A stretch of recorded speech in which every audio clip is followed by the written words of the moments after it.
necessarily shit planted on you. So, you know, we don't live in a world where we need to be removing rules. We need to be in a world where we need to start looking at the rules and seeing if they work.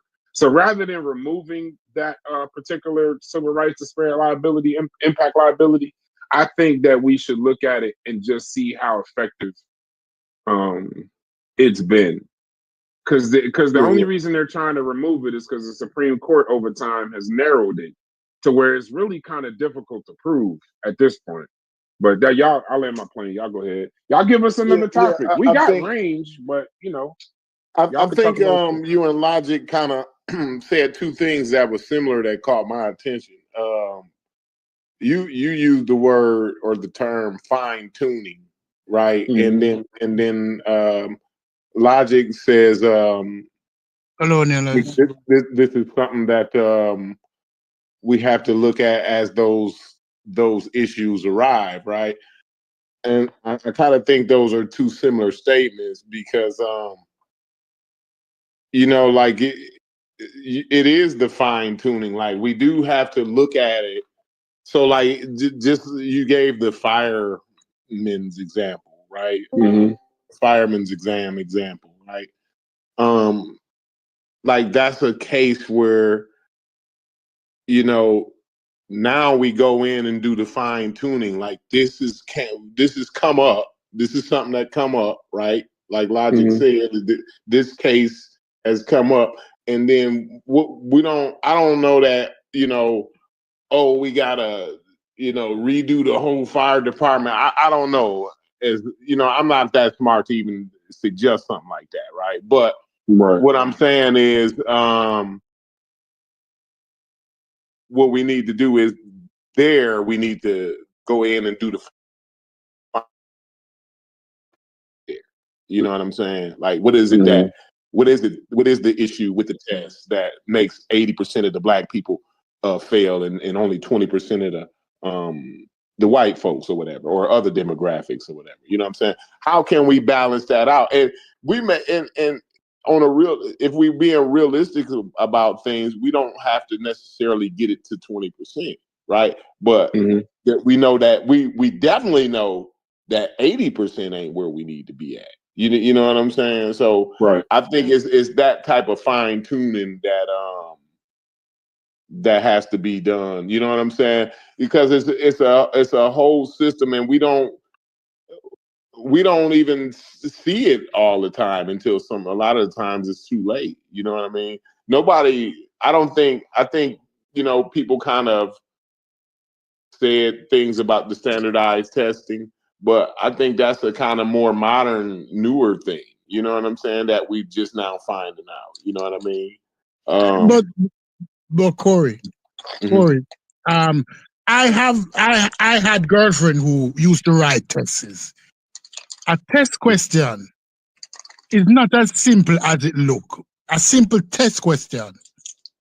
When even if you're teaching maths, or if let's say you're teaching English, sociology, or any subject, and you're writing a test question is one of the hardest things for a teacher to write. I hope any teachers in here will disagree with me, because you have to take so much things into consideration when writing a question, that when this person read this question, what do they see mentally? What are they thinking? What kind of emotion or thought does this question agitate in that person's mind? It's scientific. So when people are writing questions for years, they understand who they're writing the question to.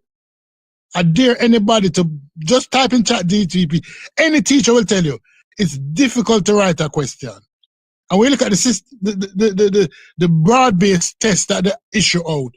These persons' approach to writing these questions have been fine-tuned to their audience, to who learn what, to who know what. Because the teachers that you have growing up allow you to clarify how you think and how you approach problem-solving situations. So if you never have a problem-solving teacher in your schools, which we know certain schools are affected by that, when it comes to test time, these questions are going to look like alien questions. But stupid. Yeah. Stupid. So, but I'm not saying. I'm just saying, like for example, walk with me for a second. Mm-hmm. So I looked up. I want to stay on the fine tuning piece also. So there was a case in '71, Griggs versus Duke Power. It was the landmark case that created the doctrine. Mm-hmm. So this is essentially when it started. It says a company, Duke Power Company, required a diploma and a test for promotions. Mm-hmm. This blocked black workers, even though the test had nothing to do with job performance. So the Supreme Court said it was illegal, that it's a neutral practice that disproportionately harms minorities. Employers have to prove that it's job related. There was another case in '75, Albemarle Paper Company versus Moody. I know we boring y'all now, but y'all said we didn't have range. So now we're gonna have the conversation the correct way though. So this is legal policy and this is the shit I like. So Albemarle Paper Company versus Moody, 1975, white supervisors gave subjective job ratings, disproportionately hurting black workers. DIL applies to that. Selection procedures must be tied to business necessity. Y'all can look up Connecticut versus Teal, like the color, 82. And then you can also look up Texas Department of Housing versus Inclusive Communities Project in 2015. But now here's where it failed, though. Washington versus Davis. There was a DC police entrance exam. It flunked many more black applicants than any other race. The court said the Constitution's Equal Protection Clause requires intent, not just impact. And in that case is where it became narrowed in '76, where the Supreme Court, it says huge narrowing. It now means that DIL applies to statutes like Title VII, not directly under the Constitution. So then every case, if y'all understand precedent, now every case after '76 had to fall back to that precedent. So you got Ward's Cove Packing versus Antonio in '89, where it says courts raise the burden of proof for workers. Plaintiffs must pinpoint exactly which practice caused the disparity. So you see, like they're going through a fine tuning. So the biggest win for the case is probably Griggs '71. That pretty much established the DIL rule. But the biggest failure is still alive. Don't get it wrong. Like in 2015, they had the all-inclusive communities. But the reason why I say it needs fine-tuning is because now, even with the way that it is, the bar is too fucking high.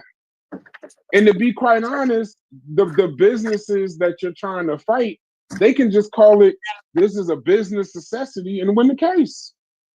So I think rather than trying to get rid of it, I can see, this is where, because we don't do the checks and balances that I like to discuss all the time, we don't do the things to bring these rules to relevance today. What happened in '72 might not be relevant in 2025. The law may be, but you got to fine tune it. So right now, I think we need a situation where we could stop the systemic bias. I fully agree, but you need more clarity on, because I don't even know how you can prove in court unintentional impact. I don't even, that would almost, I'm not a lawyer. Maybe one of y'all can make me understand it, but if it doesn't make sense, that it seemed like the Supreme Court has narrowed it so much that it would be hard to actually prove, are we intending this, or are we, is this just a test for my job? If it affects a whole bunch of blacks or Spanish or anybody, it could be LGBTQ, it could be Asians, it could be women. Remember, civil rights is not just black. Civil rights is any, what is the damn word? We just said it earlier. Any marginalized group, similar to DEI. It's not just a black thing. It's any marginalized group. Go ahead. All right. What eliminating this will also eliminate that one black person at corporate or that two black person at corporate that you see. Because in order not to enforce this, many corporations will promote one or two black persons to higher level that they can say, look, we are not being systematic in our approach to deny anybody. We're in compliance with the law. Other people have passed the test. Henceforth, that's why you see Darnell Johnson at a corporate level. But if we look at the reality of the situation, why is it that most corporate organizations, and you're a corporate person who with a board of 16 people, will only have 1 or 2 black persons in most cases? I have yet to see in a company, when I look at the corporate level, have 4 black persons at corporate level. I've never seen that. Then you're not looking. Which company? You're not looking. No, but go ahead, finish your statement. Sorry. I actually go get you 20 companies. Is that we're not it ain't. Sorry, my apologies. Yeah, we're not like asking 20. that question. I sit on some of these companies that you're talking about. My father and the people I know sit on them, and it ain't just it ain't. And it's like this. It ain't 10 of them with 10 black people on the board, unless it's more of that company. But I mean, we got black people. Shout out to the brother. I'm gonna take 2 seconds. Shout out to the brother at Red Lobster that just took over Red Lobster, doing a fucking amazing job. No. I'd like to do a show specifically on him. Where that guy he took that company over. That company is about to go out of business. They installed a young black brother that's infused major energy into it. So that's an example right there. But good. When I saw Red Lobster hire him, just like how American Express did hire the other guy, the CEO. When I realized that when these companies are facing dire strait and need savior, they vote for Obama. You might not like that analogy, but it's true. Jesus Christ. Go ahead, brother. I'm listening to you. Go ahead. I'm not going to anytime these I'm going to bet. Anybody want $100 bet? Anybody want $100 bet that the next CEO of Target is going to be a black man? I'll take that black woman. Anybody want that bet? I'll take that bet. All right. Target went under. Cracker Barrel. Cracker Barrel is going to have a next one. Anytime these people realize that they're in deep strait and need to save the company, here come the Black Knight to save the company. But that is what we face now. What Trump is doing is trying to eliminate anything that he perceives as an advantage for black people or other people who is not white. It doesn't matter with the women, because the women might talk anything. They only complain because, as somebody said, as Malcolm said, they were in the heist, but they just didn't like the share. When the profits were cut up, they didn't like the share, right? I'm going full black. They don't care about the collateral damage. Right. I'm going full black knowledge. That's the part that that people don't realize. CPs. Let me talk. Let me give a little bit of realness in here, right? See, what they doing is feeding their racist base some red meat, right? And but in doing that, right, it's a section of the white population that's gonna suffer. You see what I'm saying? But they don't give a damn. They willing to allow that collateral damage. You see what I'm saying? Just to satisfy the racism, white supremacy. And the racism, white supremacy maintains and conserves the billionaire class. That's it. That's how it go. That's how it go, bro. I tell people this. As a person who's very observant, America has never been successful at anything without black people. Not all. When it comes to the wars, nothing. They've never win a war without black people. And they might tell you, they might hide them from the general public, where they want to be when they were getting ripped to shreds, crossing from England to Germany. The bombers were getting ripped to shreds. They were losing hundreds of pilots. They had to run to black people to save them. where they want to be Patton, who was being held and being the white soldiers being slaughtered. They couldn't break through without the black battalion. Where they want to be the civil war, they couldn't win it without black soldiers. It is built on black people, but they don't recognize that. And they're trying to make it more invisible that the average African American, when they ask him, did you know that America today, the glory shining light on a hill, is built on the back of black people? That every step that was taken could not be accomplished without black people carrying everybody on them back. Black Americans paid us FBA. That's why I call them black people in this instant. I don't want anybody to misconstrue that stupid is saying black people internationally. I'm talking about American black people build this shit. But you wouldn't hear it. You don't hear it from anybody. They act as if it's all white people. It's that black people is only a thing, a pinky on the hand. When black people is the actual thumb. Okay, who said okay? No, sometimes like when it takes you so long to get to your point, it'd be hard to actually figure out where I you're finish. in there No, so I said long. okay, but I was talking to my wife. My fault. Go Okay, ahead, Logic. yeah. So go ahead, Logic. Yeah, so I think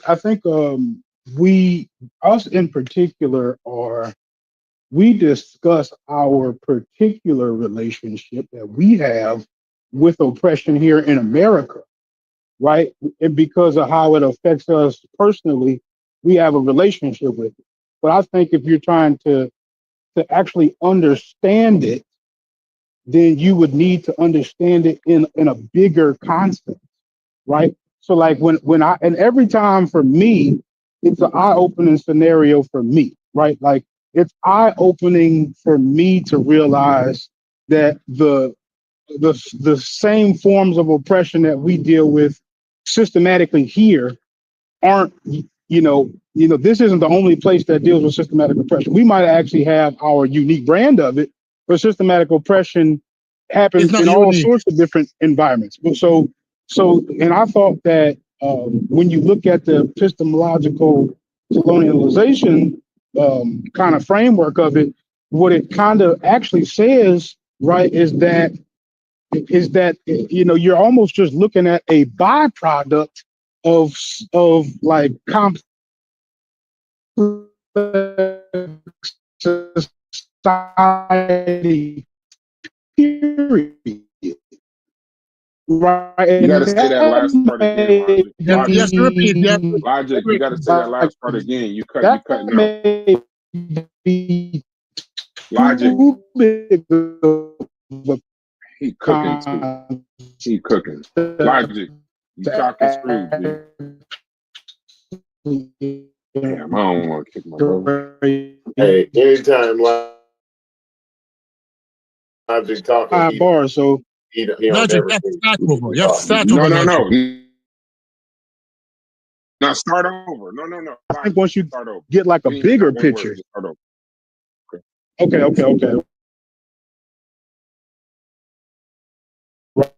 Right. So we have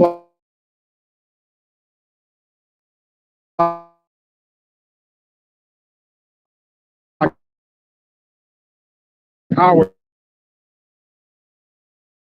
intimate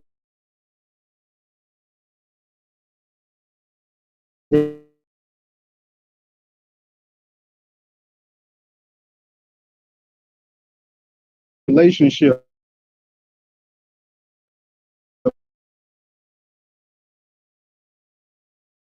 with oppression. Really learn that wouldn't be specific to our time period.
it's always from the outside looking in, it looks like a futile effort. Even inside of it looks like a futile effort. You know what I mean? Like there's nothing we can do. This is what it is. Like you say, it's a byproduct of the system. It's not necessarily somebody like doing it, right? This is just what happens. You know what I'm saying? So yeah, I hear what you're saying. I hear what he's saying, and he's right. He's right, because if we look at it, what Trump is doing is on a micro level. It might feel like a macro level, because to the billionaire class, nationality and race don't matter. What matter is that you have people who you can suppress and extract resources from and put them in a position that you need them to be in. So if you need a laborer class, people who's going to do those jobs, that the most undesirable jobs, you have to decide who is going to be your labor class and how we're going to keep these people at that level. So although those people aspire to greater situations, and the law used to protect them, that they could aspire to those greater situations, we are going to remove these safeguards and let the chips fall where they may. So if these safeguards were protecting one group of people, but we don't need those group of people to aspire to that level, we're going to remove the safeguards. And it has always been done. So these laws are safeguards to protect people, to enable upward mobility and remove a class system and a race system, that your class is no longer determined by your race. If I remove these safeguards, then what will happen? The chips will fall where they may. Trump is just playing, when it comes to Donald Trump, he just playing 3-card money. Yeah. You know what I'm saying? Like he's looking over here while he's doing this over here. You know what I'm saying? The sleight of hand act. You know what I mean? Like, so the museums and all this, all of these different little things he doing, right, is all a distraction, right? But he know his base is racist. So like at least he gotta give them something. Like, so let's start fucking with the museum, the Black History or the History Museum, the Smithsonian. You know what I'm saying? Like, I just think it's a lot of distractions. You know what I'm saying? I think. But why is he distracting people, Corey? Why do you think that he's distracting people? So that he can distract somebody. Because he's a pedophile. No, but not only because he's a pedophile. It's because no. Hey Corey, before you go down the streets, you gotta let me go. So I get out the car. Yeah. You gotta let me. You gotta say something. So I get out. At least let me get out the car. But I'm not fucking around. But I'm not. But go ahead. Corey, that's not the reason. What's happening now is that if you look at it, the billionaire class is no respect of nationality. Nationality don't matter to a billionaire because he can live anywhere he chooses. So although he's American, that's the real reason, Stu P. You're right. I just was bullshitting. Yeah, but yeah, nationality don't matter to a billionaire. Anybody who tell you that, but they doing what I complain about. This is what I complain about every day. Y'all should know this. What they doing is redistributing the wealth. Right. They redistributing the wealth even further than they was. So they're gonna steal they finna steal close to $200 and something trillion. Right. It don't matter worldwide. Worldwide. The Arab who is a billionaire he can live in England. He has houses in England. He has houses in London. He has houses in New York. He has houses in LA. He has mansions all over the world. Because nationality don't matter to those people. But people tell you, the American billionaire with the house or the chateau in France and the $300 million yacht, it don't matter to him. So when people say he's American, that don't matter. All that matter is that we're going to use this system to subjugate many people, irrespective of race, and we're going to extract every drop of blood from them. Mm-hmm. I got a question when you're done. It's gonna fuck the whole conversation up, but I'm in that kind of mood right now. Yeah, fuck the conversation because I'm ready. So what is exactly Pan-Africans' plan to solve this? What did I say? Something? Did I say something wrong? I apologize. Did I say something silly? Oh wait, am I being silly? Am I not in that conversation now? Okay. This I apologize, this is mine. Corey. I didn't know this. I didn't know. No, you're right. You're right. No way, Pan-African is talking on this level. It's the age, you know what I mean? But this is the level right that we need to be at. Brass, you're right. Brass, but what you're asking, the question what you're asking is, what is black people plan? What future? That ain't what I'm asking. No, that ain't. You're asking that question indirectly, but what is have separated black people from Pan-Africanism. Okay. See, here's the thing. Stupid. That was but Brass. No, hold on, like, and then cut me, like, give me 2 seconds. Because when I tried to say that it's a whole bunch of different Pan-Africanisms, now you saying it's black. But not even 45 minutes ago, I had 15 people yelling all at once. It's African. I've always said that they're black. It's this. No. So I'm always saying that if you say Pan-African, you're saying black. If you say the Organization of African Union, you're saying something else. Hey. So, Brass, when you were checking it out, did you? I'm just gonna tell you that. Did you get the sense, right? Did you get the sense of how racism would just fit within a much broader thing? You get that point when you read it? Yeah. Yes. Okay. That's all. I think it's the racism that we don't even talk about. Most people, if you ask them about if you ask them about the impact, if you ask them anything about DIL, they won't even know. They think that racism is the police brutality, is the this, that, and the other. The actual racism that black people face every day that you don't even see. Your child gets it when he goes to the public school in his area, the lunches, the food deserts. You don't even see those kinds of things. You don't feel those kinds of things because we constantly got all these goofy ass elders talking about the dogs and going to the bathroom and all of that shit. Like, that ain't got nothing to do with the racism that we face today. That's why it's like, well, the racism back then is different to the racism now. No shit. But at the end of the day, we still face some pretty severe racism. Like, for example, Stupides, I don't like to get into, the comparisons, but when we start talking about, one of the largest wealth builders, Corey talks about wealth. And he talks about how they're going to redistribute the wealth. Well, most people, broke people or people that don't have much financial literacy, don't understand that the majority of any American's wealth is home ownership. Mm-hmm. It's home ownership. So when you fuck us over in the appraisals, you fucking us over in the redlining, you fucking us over in the mortgage lending, you fucking us over every step of the way to by the time we get a house, we damn near just getting the house that you allowing motherfuckers to get, even though you got the same qualifications, probably more salary, and a better candidate. I would say that's about as vicious as any racism as there ever been. Because if black people don't get into home ownership, if we don't get into that kind of wealth game, you can't even really participate in wealth from a fucking apartment.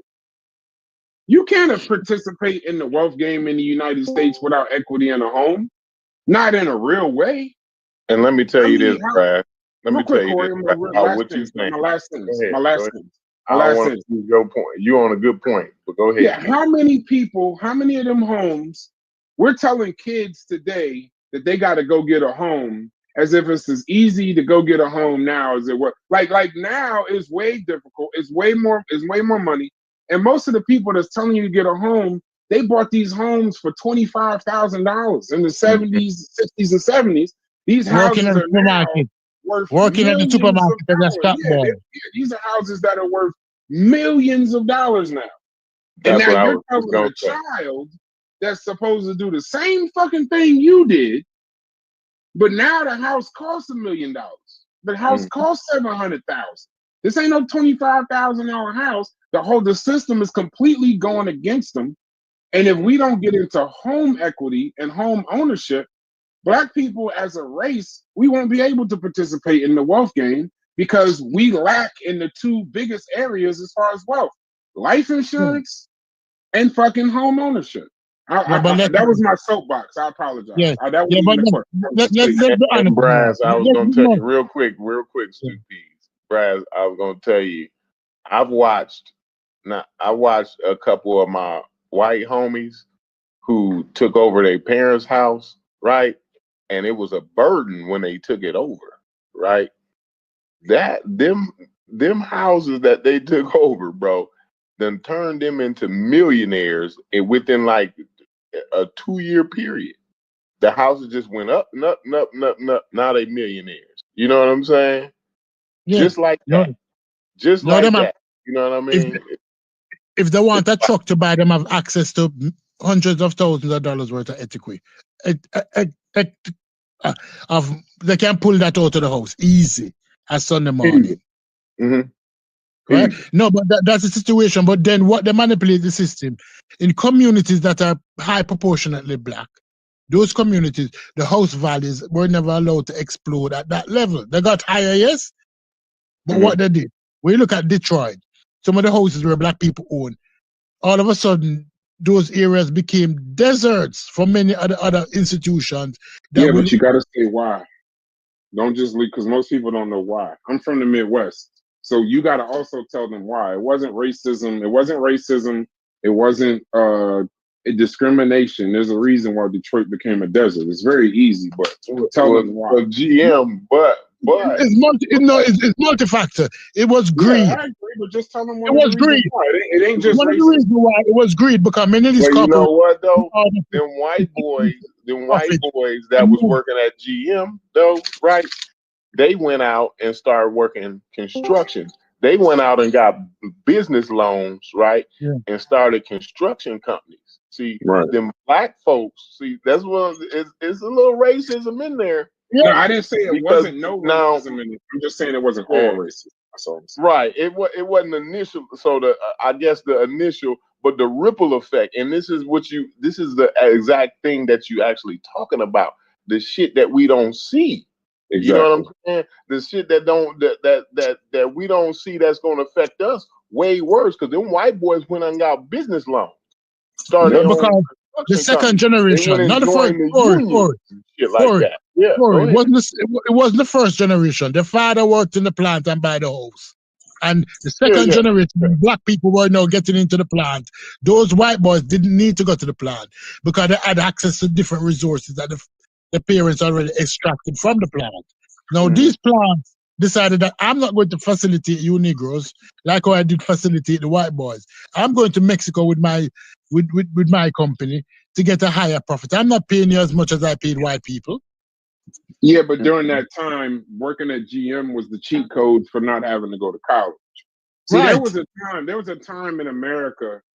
See, that my generation, not my generation, I say my brothers and sister generation, like the late 80s, 90s, that was when, the 80s specifically, that was when they started talking about go to school for 12 years, then go to college, come out, get a job, get married, get the picket fence and all of that. That's the 60s, 70s, and 80s, right? Well, 70s and 80s, not the 60s. But then it became a situation where, I know in Ohio, you said Detroit, so I'm going to just speak about my specific area.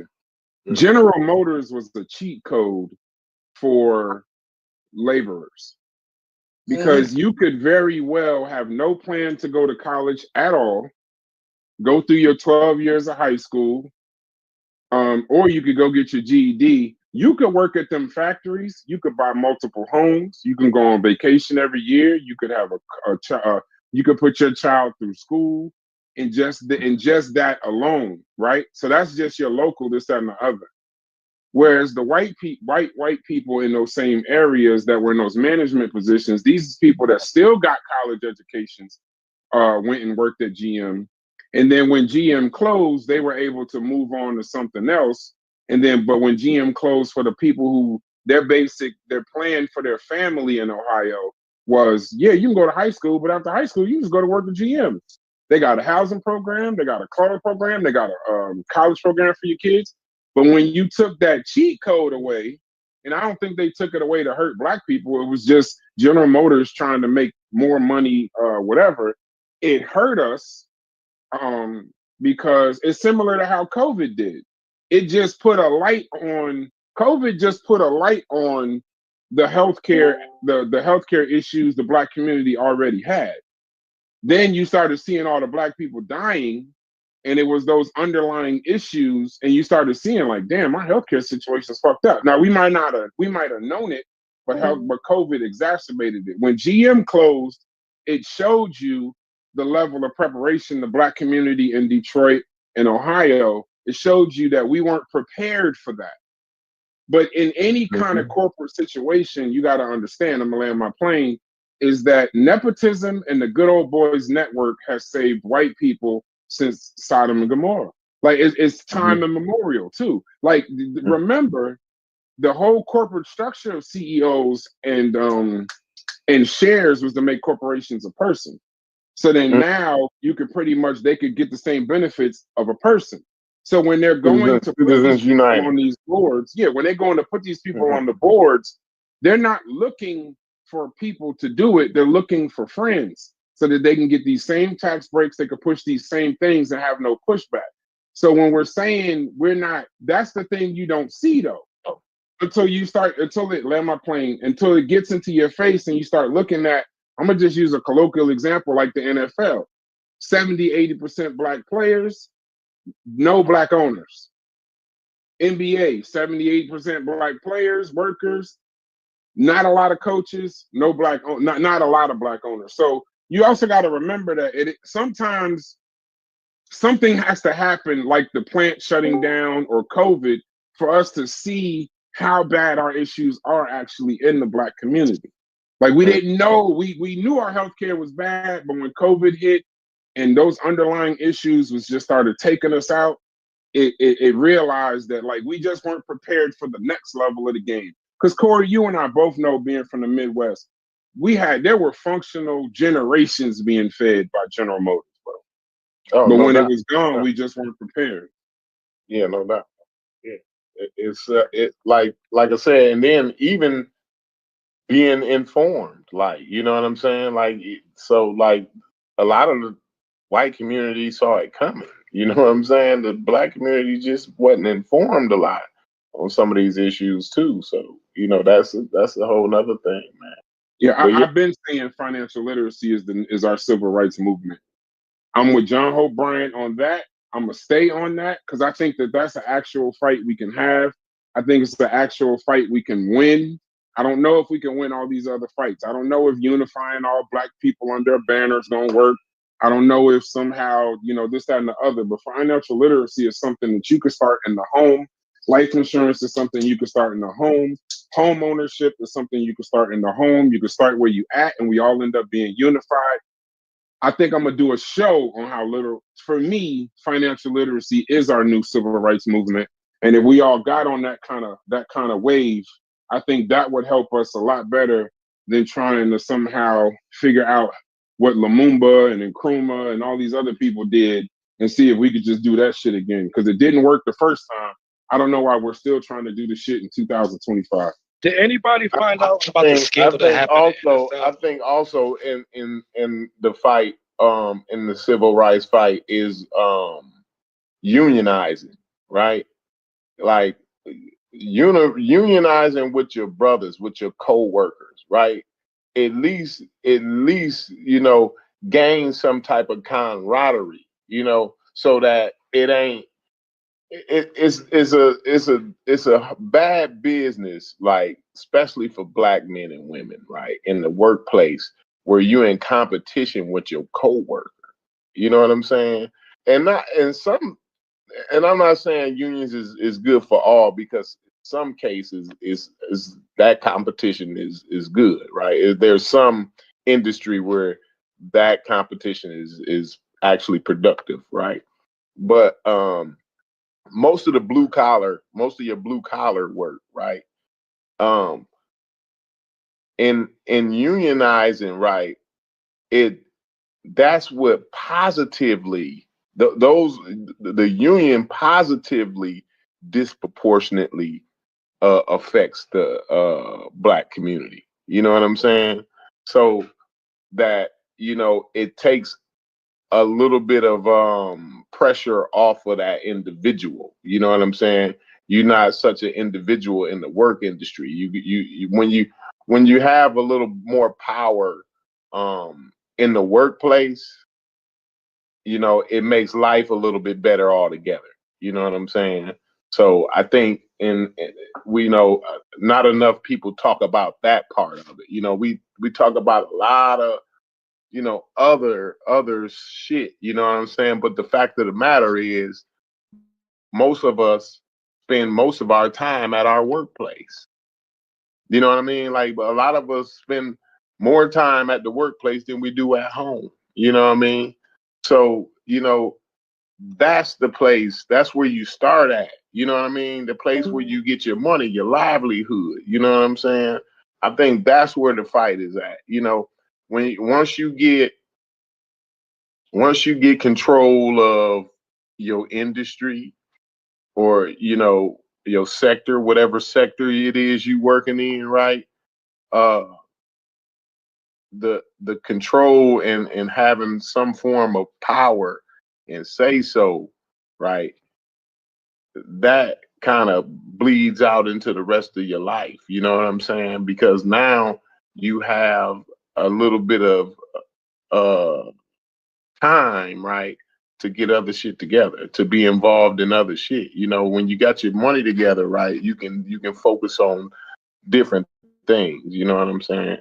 So I think like we need to focus on that workplace. You know what I mean? What are we doing? Because we getting the jobs. We can get the jobs. Black people in the past few years, right, there's been record low unemployment now. In this administration here, shit's going south, right, pretty fast. But I'm saying, like, when I go out, I see Black people out working. I see Black people doing all of the jobs that make America function, So with that, I'm saying having the power in the workplace, right? That's where it starts at. That's where your power starts at right there. You know what I mean? Where my challenge would be for the unionization, I apologize, I'm cooking. I hope somebody else could talk. I'm cooking now. But my only issue with the unionization, Corey, is that I think personal financial literacy is something that we can control more than something that a president or a vote can be removed. Because I fully believe if we all got behind that plan, it would definitely be effective. And I think it would definitely be the first thing that they would motherfucking put a fight on and try to remove. Versus if you just got personal, the one thing we don't suffer from, well, I won't say that. That's too broad a statement. The one thing I do know is we might have an issue with access to capital, but we do have access to some capital. We do have capital, but it's getting the access to more capital. I think if we could just figure out, even if it wasn't even like a thing where everybody had to make more money, I think we could still be in a better situation because we will be able to do with the money that we have, just make better decisions and put us in a better place. And I think that that's something that you can't executive order out of office.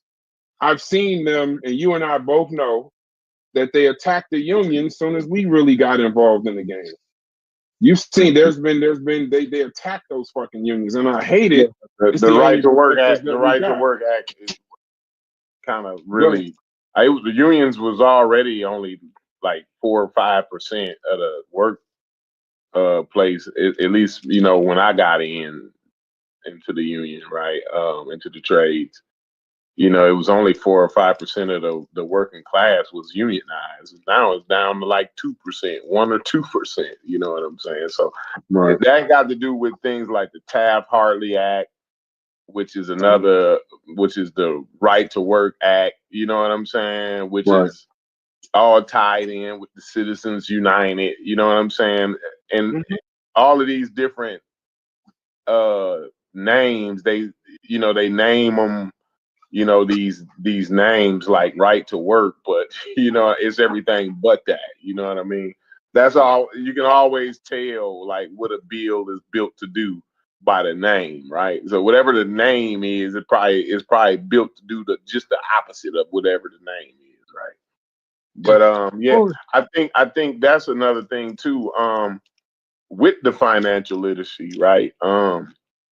Understanding what's in these bills that's being passed and how these bills is going to affect you. You know what I'm saying?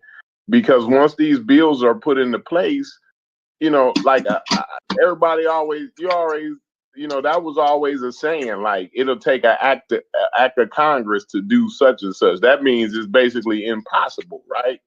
So you know what I'm saying? Like that's just a saying, right? But it's true, right? The implications of it is, right?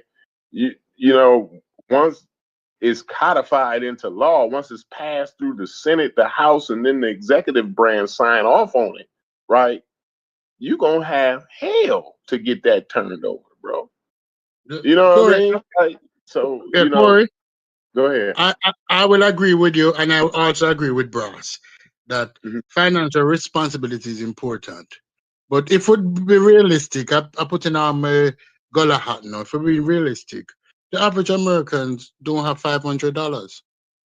If you ask somebody about financial responsibility who can't find $500, it's going to be difficult. But also, I believe in unions because the most powerful unions here in America get what they want. And when we talk about the police union, the fraternity of police, right? Although the different state, they still operate. They're the real Pan-Africanism. If we think about what Pan-Africanism should look like, that every police is not the same police, but they fall under a big umbrella that protect each and every one of them. Is one of the hardest groups to get fired, and if they do get fired, they get employed somewhere else. Yeah, and if yeah, right. So when we look same at that, thing with an iron worker, a union. Same thing with a union iron worker, right? You know what I mean? Yes. They can run him off. They can run this one guy off the job because they don't like him or whatever. He a piece of shit, but he gonna go right down the street to the next job. And he's going to get the next job. I agree with the $500 comment, but when I'm talking about financial literacy, I'm gonna give you two examples. We fall behind in something as simple as life insurance. Because they can't pay it. No. Because they can't. No. They don't have the literacy to know that they can. So I'm gonna give you an example. If you did two examples, a 529 plan on your child at birth, even at fucking $20, that would be cheap. Even at $20 a month, and then you throw some extra in at holidays and this, that, and the other, you effectively could start your child off at 18, 19 years old with a fully paid college education, or a business that they could take the money and invest in, or a home. Another thing that people don't understand, I mean, they just a start. You know, they start off with a closing, with a this, that, and the other. But that's a separate conversation. The other part is just as simple as something as life insurance. Now, people say they don't have $500, but they do have 20. And for everybody saying that Black people don't have $500, I would like for you to look up how much we spend yearly. So we have $500. It might not be in the bank, but we got $500. So a life insurance plan for, I don't know, 7, 8 year old, whatever, this or another. You put $20 life insurance, term life insurance. You can get into index life insurance. You can get into universal life insurance. You can get any kind, but I'm just talking about specifically term. A $20 life insurance policy on a child that he can then maintain when he turns 18. You're talking about you can get damn near $600,000, $700,000, $800,000 worth of life insurance. Now, the Yeah, reason but why something like that, Brad, hold on, let me cut hold you for a on, second. Let me hold just on, cut you before. hold on. I'm Yeah. only got 30 more seconds. So my Mm. point is a lot of times when y'all think, not y'all in here, but people think, well, white people got this and white people got that, white people got this. Well, if you look at the statistics and you look at the study and you look what's behind a lot of the Caucasian, European, whatever y'all want to call them today, wealth in the United States, is simply that when their people die in their family, they're passing down a couple $1 million. They're passing down estates. So it's not that this motherfucker that got all the money is so brilliant or he's intelligent. They bought the plan for the motherfucker before he thought about it and kept it going. So it's really just life insurance. That's a big wealth transfer. And then on top of that, it's a home transferring when that person dies versus minorities and marginalized groups in situations where when you die, it's a fucking fish fry or a GoFundMe. Or there's no wealth being passed, there's debt being passed down. And then on top of that, it's an apartment, not a home, being passed down. And then we add in all of the civil rights, the redlining, the appraisals and stuff like that. So the one thing I don't want to do, Stupies, and I'm doing this on purpose. I know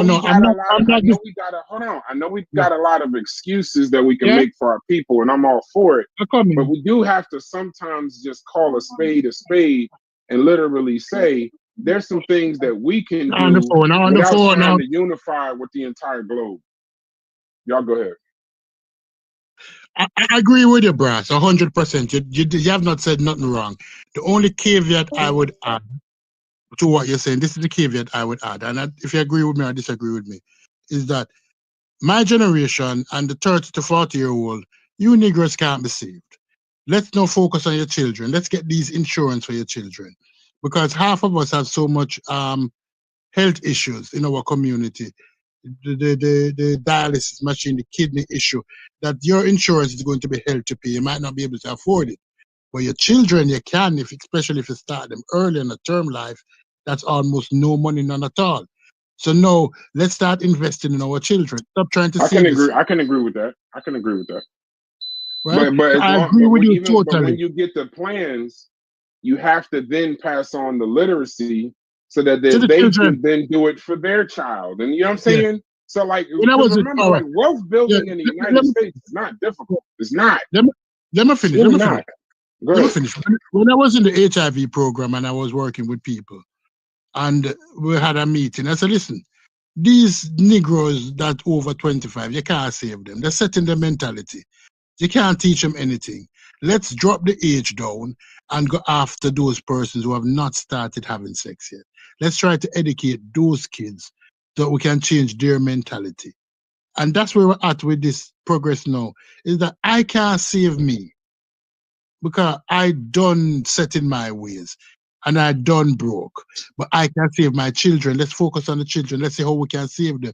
They want to go to college. What if I tell you that at birth, if you just put $20 a month aside, by the time they reach 18, you'll have $40,000-$50,000 to help them pay for the college. Yep. That's a conversation we need to have to say, listen, you can't save Stupies. Stupies engine done, and chassis bent, in windshield break. The amount of money to fix Stupies, you might as well buy a new car. But that kid that coming up, John Luke, who coming up, Stupies' son, oh Lord, I can invest in him. Yeah. That's where the resources need to go. But not just the money. Invest in him. The importance of it. Yeah. Because you know, Stupies, we were like that as a people before. My grandmother used to tell me stories about the guy that would come around, you know, the 10 cents, the quarter life insurance policies and shit, the AJ Gassens and all of that. Like, we had this in us, bro. We had it. It's just like, and that's why I was talking to C-Dot in the chat. Shouts to him. I love that he joined our server. But even Martin Luther King realized with the civil rights, we could sit here and talk about the spirit of civil rights all day long, but even Martin Luther King realized after the civil rights bill got passed that without economics or without any kind of economic justice, the civil rights damn near don't fucking matter. Because we're still, okay, now we have the rights. Now what? Are you going to let it, are we going to have the same rights in home ownership and wealth ownership and the corporations? Like, all right, where's the economic justice? Okay, now we can go to the same bathroom and ride at the front of the bus. Great. But even he admitted, hold on, wait. Even he admitted that's why his next march, I don't know if that was literally his next march, but the march I'm speaking of after the civil rights was the poor man's march. And even he realized this is not a black conversation. This is now a wealth conversation. This is the poor people, all poor people. It wasn't just black people. There was a situation where he saw the government was just taking advantage of everybody, and we need to address it. And the funny thing is, when he was doing civil rights, he didn't get killed. As soon as he started talking about poor people's march and making sure finances was in the hands of all people, he got shot. So it seemed to me that this whole game wasn't about race and civil rights. You can't fuck with them. You can't fuck with them economics though, because as soon as you start fucking with them economics, you gotta go. You realize that now it comes full circle to the question you asked originally. You realize that statement that you just made turn the conversation full circle to the laws that are being eliminated to protect people. Because it has always been about economics. Black home ownership is at the same percentage it was 60 years ago. People who own home, children are more likely to home own. People who don't own houses, children are more likely not to own houses. It's part of the system that's in place. That is systematic racism. Why is it that it's the same percentage that home ownership has not increased significantly among black people over the last 50 years instead of increase? Because it's common sense. It's the system that's in place. No. The only thing you can do is educate people. And how you educate them, going back to what I used to do, is you tell them to listen. I can't save you, but I may be able to save your children. You don't matter in the whole. You don't matter. You and I don't matter in the whole scope of things. You don't work hard for yourself now. If you were working only for yourself, Brad, you could stop working. But you're working for who? Your children. For my grandkids. Yeah.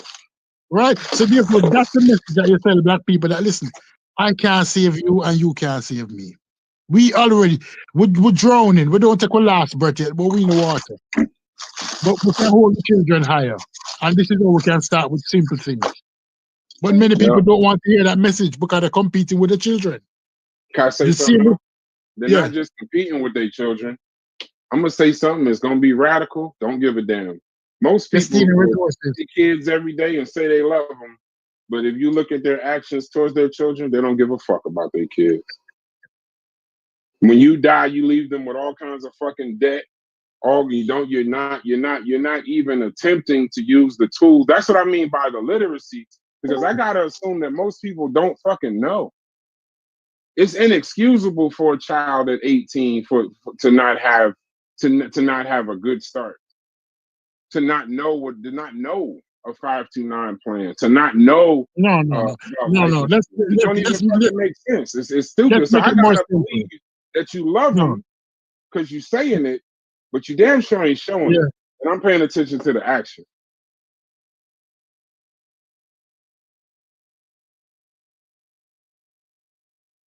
Yeah, but what is you're putting the bar too high, Corey. It's inexcusable for you to have a 12-year-old who can't read properly, who can't read at the level of a 12-year-old. Start simple. Start them with simple skills, reading skills. No, that is what we're talking about. If you start, we're not even talking about the insurance, all of that. Just simple things. That is what's holding us back in many cases. Anybody else on? No, I'm on. I was in the chat. You're right. It did come back full circle, right? Because when you start explaining all those little things aren't Pan-African. That would be full circle about the whole conversation. And I think to be completely honest, right? Like it's a good conversation to have. Don't get me wrong, right? About the practicality of it. But I think that once you get real serious about what it is you're trying to accomplish, that's what it's going to boil down to. It's going to boil down to the small fixes, right, that'll lead to bigger fixes, right? You got to fix the small things before you can start working on those bigger things. And it definitely does not make sense to skip those steps and take on a monumental task such as rebuilding Africa, right? Like we definitely can't jump so far in the in the whatever we're trying to do that we skip the initial steps, because whatever those initial steps, right, would almost be really you revitalize or rebranding Pan-Africanism so much to where it's not Pan-Africanism anymore. No, You're but just doing the little things. yeah, but my thing about Pan-Africanism is that Pan-Africanism can operate on a micro and a macro level. That's what how I view Pan-Africanism. It starts in the household. If you can look at your black son and say you want better for him as a black man, Stupid or your black daughter, Pan-Africanism can't start in the household. You can't of be course it starts born there. during That's where it Pan-Africanism always and not started. be familiar with Pan-Africanism. Like that don't No, even make sense. that's where it starts. That's where it starts. That's where every ideology starts. Every ideology starts small and it starts in the household. That's where what Brass teaching him children, his ideology, his belief system, him start with him children first. You have to take into consideration that ideology starts in the household and then move on to the communities. It's baby steps. It's not going to be this big umbrella that covers all. It starts with baby steps. Confucius said the journey of 1,000 miles begin with one step. Pan-Africanism does not start until you start uniting with Africa. It can't start. I can't start uniting with Africa in the household. It just can't.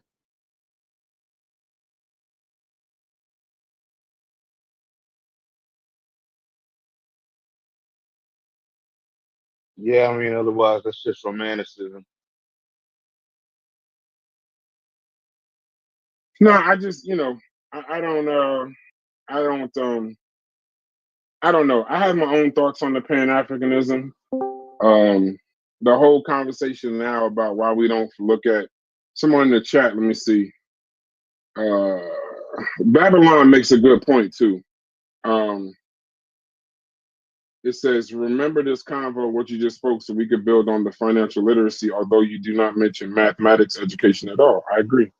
It's one of the highest paying fields in all jobs. It's math in damn near every job. Any job you could think of, there's probably a mathematician or some form of math needed, and we're not represented highly in that field either. He's 100% right. I agree. And just for clarity, I don't know who else said it, but there was like a sentiment that we were saying that the civil rights movement wasn't shit. That's not what we were trying to say. Whoever said that, and even if people are saying I said that, what I'm saying is after the bill got passed, Martin Luther King in some of his writings, even he began to talk about the fact, and there was still some post civil rights hate at the time. If you study it, that we didn't get the economic justice along with the civil rights. So while civil rights were still good and it meant a lot, and the civil rights movement meant a lot, it's a galvanizing moment in our history. He still decided to go back and make sure that the economics was addressed, because now that you could sit in front of the bus, and now that you can get some form of civil rights underneath that, economics was not something that was fully addressed. It's just a fact. And unless your parents got lucky, you got that set of parents that bought one home in the 70s or one home in the early 80s when they were still somewhat affordable. I got lucky and had a parent who created a portfolio. And the basis of the portfolio is real estate. And most rich people or people that are comfortable will tell you in the United States, outside of inventions, there isn't a lot of wealth for people outside of real estate. It's the easiest way to build wealth. The easiest way. Because wealth is not cash in the bank. I'm sure y'all understand that, but remember, we're on YouTube and these shows are for human beings. So I don't know. Sometimes I feel like I'm preaching to the choir, but I'm not seeing the actions. I tell people financial literacy and they're like, well, we got financial literacy. It doesn't show. And we're talking I'm just about saying, Pan-Africanism and FBA and like Logis Kemet and the Meta Netter and all this shit that's quote unquote supposed to somehow lead us, know your origins so that you can move forward as a people. Like it's all, I don't know, bro. If we're saying that they were trying to address Eurocentrism in the 50s and 60s, and we're 60 years later, and y'all still fucking now y'all arguing over who's black in Egypt, and most of the people that's discussing Black Egypt broke as a motherfucker, living check to check, you might want to focus on a different conversation. So I don't like talking about finances and politics because it makes these other conversations that we're having irrelevant. Shouts to RP for changing the tenor of the conversation. We could bash Pan-Africanism all day, or we could just talk about some real shit and not some shit. Just help your fellow man and call it Pan-Africanism. That's what you want to do. Mm-hmm. But if y'all not talking, we can close up because pretty much everybody on mute. And now I'm just talking. I think I'd love to hash it out, man. Maybe we done exhausted ourselves a little bit, but like I think there's not much more there. You know what I'm saying? We really would need somebody like C-Dot, somebody with all that passion and fervor for it to get us into the future, so we can actually figure out where are some potential road bumps in what he's talking about. But as far as like just the concept alone, like just concept, right? Like everything we just using your imagination at that point. I just feel like we tend to think so far ahead that we ignore some of the potential problems with this particular plan, right? So like I remember when C-Dot was talking earlier, he basically was like, I don't even want to address these potential problems, right? But you would like for us to consider that you have a serious plan. See, that's an oxymoron. That's got to be a contradiction of some kind right there. You got a serious plan that you want us to follow, and if not, we Uncle Toms and Coons. But when we ask you, hey, what about this part of the plan? No, don't ask about that. What the hell? Or what about the? I think it's a problem with us always. My bad, Smalls. Go ahead. All right. Well, yeah, I think it's a problem where we end up holding the bag per se. You know what I'm saying? Like, all this Pan-Africanism. Like I said earlier, bro. Like history tells me, right, as far as African Americans go, we need to see something first. You know what I'm saying? Before we do anything with anybody, right? Let's figure out how we gonna benefit before anybody benefit off anything. You know what I'm saying? So that's kind of where I'm at with the Pan-Africanism. We can cut the check, Africa. That's where I'm at. Cut the check, Africa. Then we can talk after that. You know what You're I'm gonna saying? get murdered. Reserve some of that land. Just cut off a section of land and say, come get it. You know what I'm saying? And then we can do some then we talking Pan-Africanism then. You know what I'm saying? That's the reason why earlier I don't even want that land. I called it. Come on, that's the reason why I called it. Don't. Hey, Mama said don't turn down nothing but your collar, boy. You better cut that shit out. But boy, that's the reason why earlier I said this shit was nothing but birthday cake, and it's a bunch of feel good bullshit though. Because not only number one, do you not want to address what's gonna come? You see what I'm saying? Like how the fuck do you? Or when it's stupid, this is no knock towards you because this was your take on it, is that it's only an ideology. I mean, that's fine. But it's like, if I say that's all okay, as an ideology, I just don't really see where, I don't find much value in it. I don't see why I gotta be all kind of coons and sambos, but now what I will do is stop, and I said this before this conversation, I don't like to blanket all Pan-Africanism is bullshit. I did that today, and that's only Lord, can I because ask you a T-Dot question? asked Can I me. ask you a question, Y'all Lord? gonna But get that's killed. only. Y'all Go ahead. really Go gonna ahead. get killed on this Okay. Pan-African conversation. No. Let Yeah. me ask a question because Uh-huh. it's about expectations. Because everybody's saying that they are not Pan-Africans and they don't see themselves as Pan-Africanism. All right. Let's say your Pan-Africanism, as you defined it, is unification of Africans with all black people. What are your expectations? What would you expect Pan-Africanism to provide? Let's hear it. Because Shouts to Psycho many Faces. persons are against something and they That have would unrealistic be hard for expectations. me to answer. Yeah. No, it's a Well, I guess I could. question. I could. It would be something like Haskell had mentioned earlier. The attempt to, the ability to leverage off of one another to get different goals accomplished due to our unity. To me that sounds like something tangible. You know what I'm saying? I could go for that. I don't see how the fuck you do it, but I mean, it sounds good. I don't know how it's gonna work in practice, but like that would be my sort of It's only that's one way Pan-African can work for me. You know what All I'm right. saying? yeah. Like, Yeah, you let's hear it. What's Pan-African your work by expectation? cutting off, by slicing up some of that land. That's how Pan-African work for me. You know what I'm saying? Then we can do, because like, Slicing it's up like the Stu land. P said Why? earlier. It's like Stu That P was said earlier. Is America slicing up I'm glad land for you're you? back. I'm glad you're back, C-Dot. that No, that no. was Yeah, something yeah. to Cedar, their Hold on, economy real though, don't quick. ask Corey. me the question yet, Cedar. Yeah, I That want to was hear Is what tied are your into America their slicing up economy expectations. though. land To for tell you? them to cut a check. I'm saying like Is America cutting you a check? It's like Stu P said earlier, right?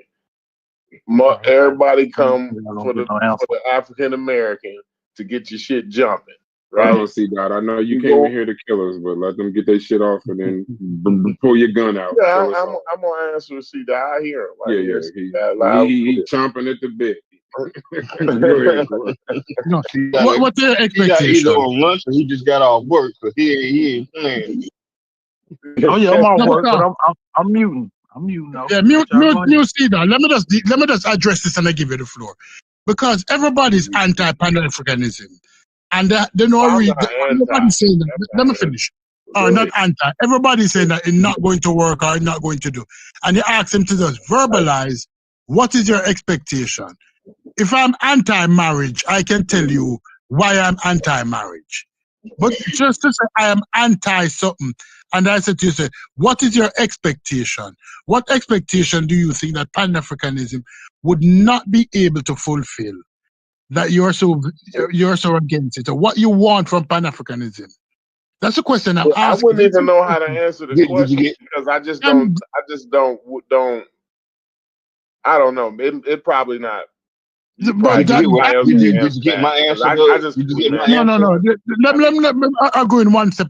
Then that is a situation then that I Close the am. wealth gap. I'll say it for y'all. Close the wealth gap. So you expect Okay. because let's be truthful. As I see it, as a fan of history and friend of past, a fan of past history, I understand that when we address Pan-Africanism, we're asking countries to cut checks for resources that they don't even control on their own. Pan-Africanism is not an overnight system. Just like how CARICOM and the unification of Caribbean countries in the 60s, 1962, All 1952. you just said was include That's Africa exactly is what not the I'm best talking route to about. get it done then. That's exactly what you said. When I y'all did when they not get their say, shit together good all right, enough to be able to dish us out some of that shit, right? When they get their shit together good enough for them to be able to say, okay, y'all can come over here and have this, and this, right? Then we can all talk right. about Pan-Africanism. Right, but Now your they shit got ain't to get together themselves though. together where they controlling their own shit. That's so weird. Corey, what are you doing on the Shina Bustin? Because let's be honest, if we talk about production for wealth, the factors of production are land, labor, capital, and entrepreneurial skills. Everybody who did simple business know that, right? Most black people worldwide do not control the capital or the land. What we are in control of is the labor and the entrepreneurial skill, the people. Pan-Africanism seek to strengthen the people and their ideology in order to facilitate becoming the landowners and using whatever small capital they have for their own development. We have been fighting this struggle for years. So what did they bring into the table? Months. What everybody else bringing to the table first, 2P? That's my question. Like, everybody bringing the same thing to the table. Every black person bringing themselves, them don't own shit. No, I knew. What the American black bringing to the table? What the American black bringing to the table? We ain't doing that, stupid. What the American black bringing to the table? Hey, hold on. I'm not bringing myself to the table. We can't do that. Yes, because the one thing we've done, so maybe Psycho can help. Hold on. Let's put a pin in that. Let's put a pin in that. That's all I want. A lot of times we be having conversations in here and we don't have the other argument, right? So a lot of times it ends up not like earlier when we had C-Dot where we're kind of having combating points, but we got two brothers in here that I think are coming in here to the defense of Pan-Africanism. That I just want y'all to go on mute, give Psycho and C-Dot the floor. Just listen. We all been talking for a long time. Most of y'all need to take a break. So C-Dot, you go first. He was here first. And then Psycho. It ain't fair because Psycho argued too good, man. No. A bunch of people, because the crazy thing is, and this is why I agree with Psycho and C-Dot, a bunch of people that don't believe in Pan-Africanism, don't know a lot about it. Discussing Pan-Africanism is actually a silly conversation. So let's actually get some people in that have more of an idea. C-Dot, you and Psycho work out the times, but y'all take about 10, 15 and educate us or just say whatever y'all want. Nah, he can go because I only wanted to respond to what was said directly to me. Okay, go ahead, Psycho. Okay, I'll let Psycho go. Can I just speak to Psycho real quick? Psycho, peace. What up to you, bro? Peace. What's good with you? Yeah, go ahead, bro. Chilling. All right. Yeah, I was just saying, like, I was listening for a little bit, and I wasn't even sure if this was live. That's why I didn't even comment at first. But, no problem. But I was listening, and again, I just hear a lot of people really not understanding what Pan-Africanism is. Because every time I hear people who aren't Pan-African describe Pan-Africanism, it immediately goes into we got to go back to Africa. We gotta build up Africa. We got to go get land in Africa. Do all this stuff. Everything is always centered around Africa. And nothing in Pan-Africanism states that you have to go to Africa. You got to build anything in Africa.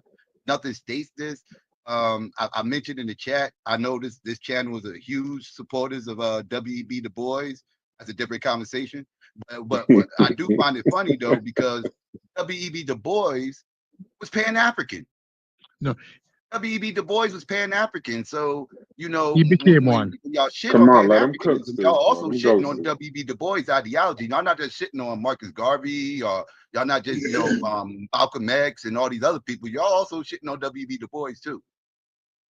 Like just to put that part out there. But yeah, Pan-Africanism simply states that you and other people of African descent have common interests, and y'all should work together to try to achieve these common goals. Now that does not mean you have to do it in Africa at all. Like W.B. Du Bois was not preaching go back to Africa. Matter of fact, he was against the go back to Africa movement. He helped tear down went back to Africa, though, Psycho.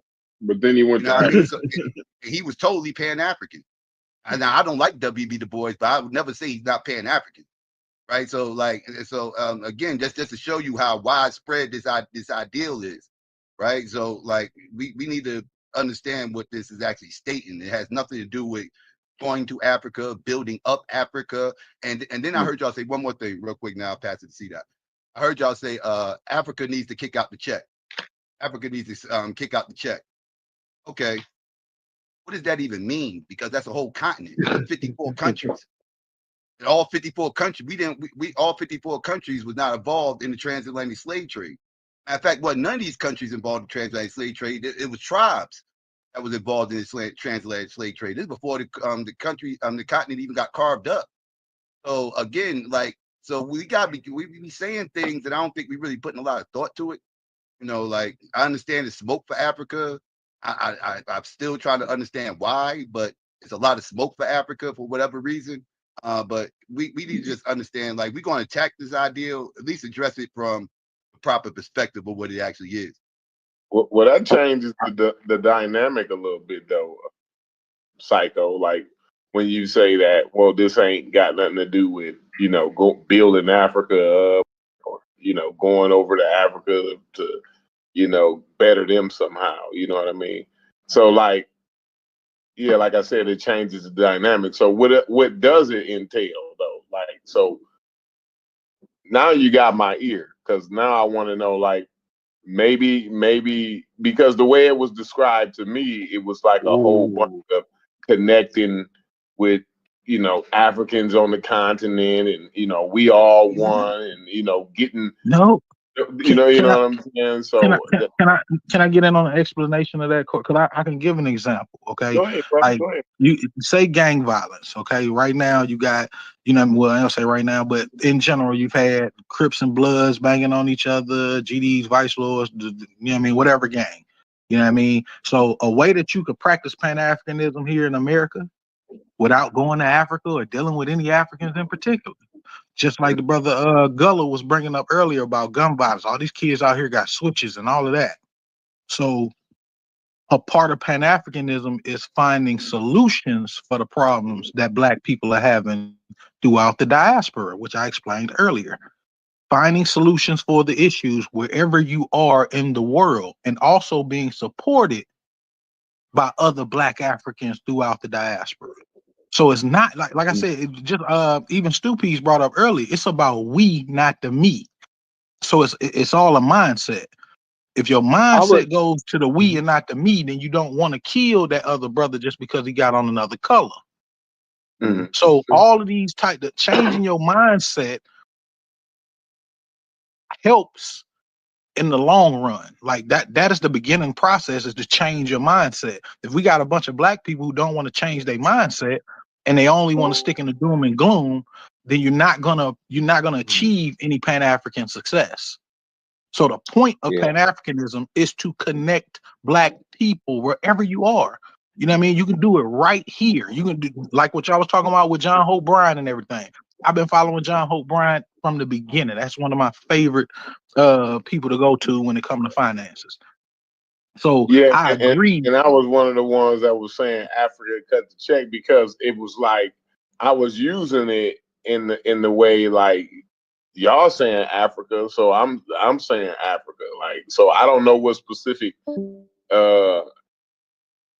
countries y'all was particularly wanting to align with. I'm gonna assume maybe the Black Africans. That's what I'm saying. Like the Pan-African movement is about African diasporan people. So it's not just about the Africans on the continent, but it's also about Africans in England, Africans in, wherever you are, it's about Black people getting together in order to change our circumstances for the better. Okay. That's the ideal of Pan-Africanism. That's why we all have a problem with trying to figure out what issue y'all have with that ideology. I have a problem with that. I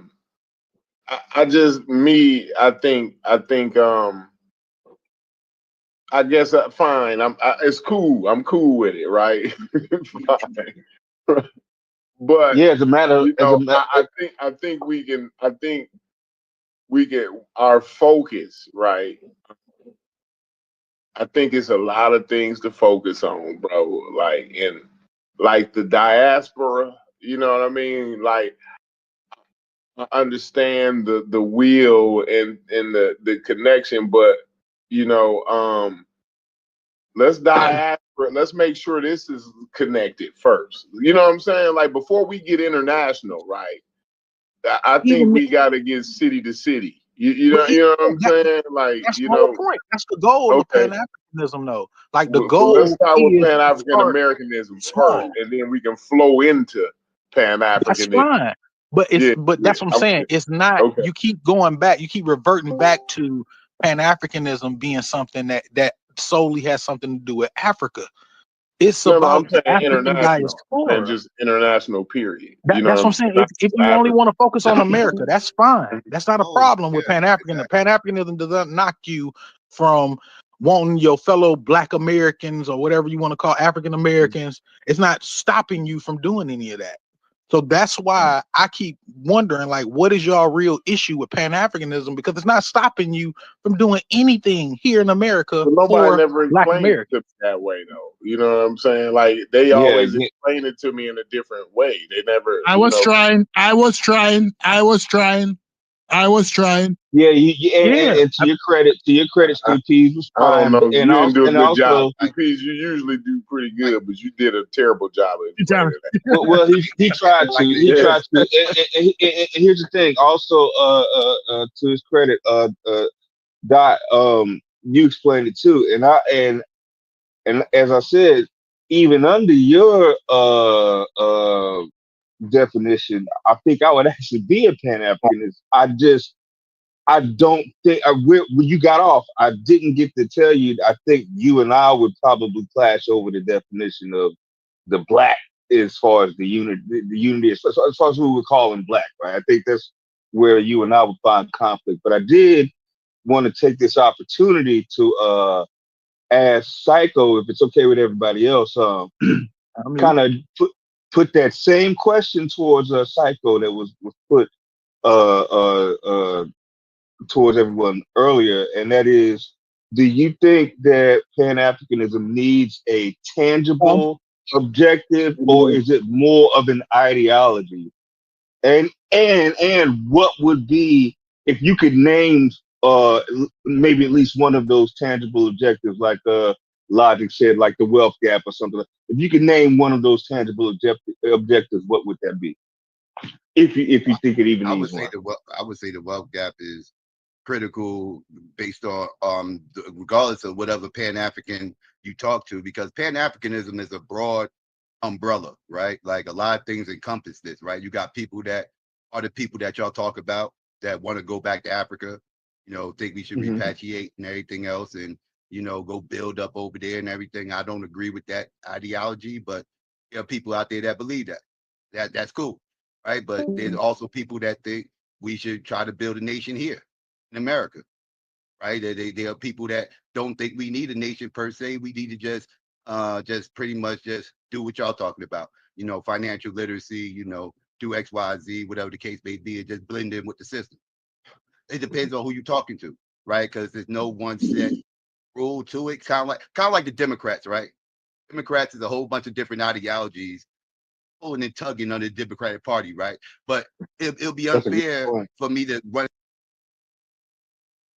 into a Democrat and say, "Oh, you're a Democrat. Mhm. That means you're gay," because Democrats support gays, i.e., you're gay, right? But and that's That's kind a of how I good feel when point. y'all say y'all Pan Africans, y'all all want to go back Go to back to Africa, Africa. right? Yeah, Y'all kind of that's a just good throw us point. under that part of the umbrella and just everything like they the over encompassing, totality of Pan Africanism, and y'all kind of just run Well, with that. I think Pan Africanism,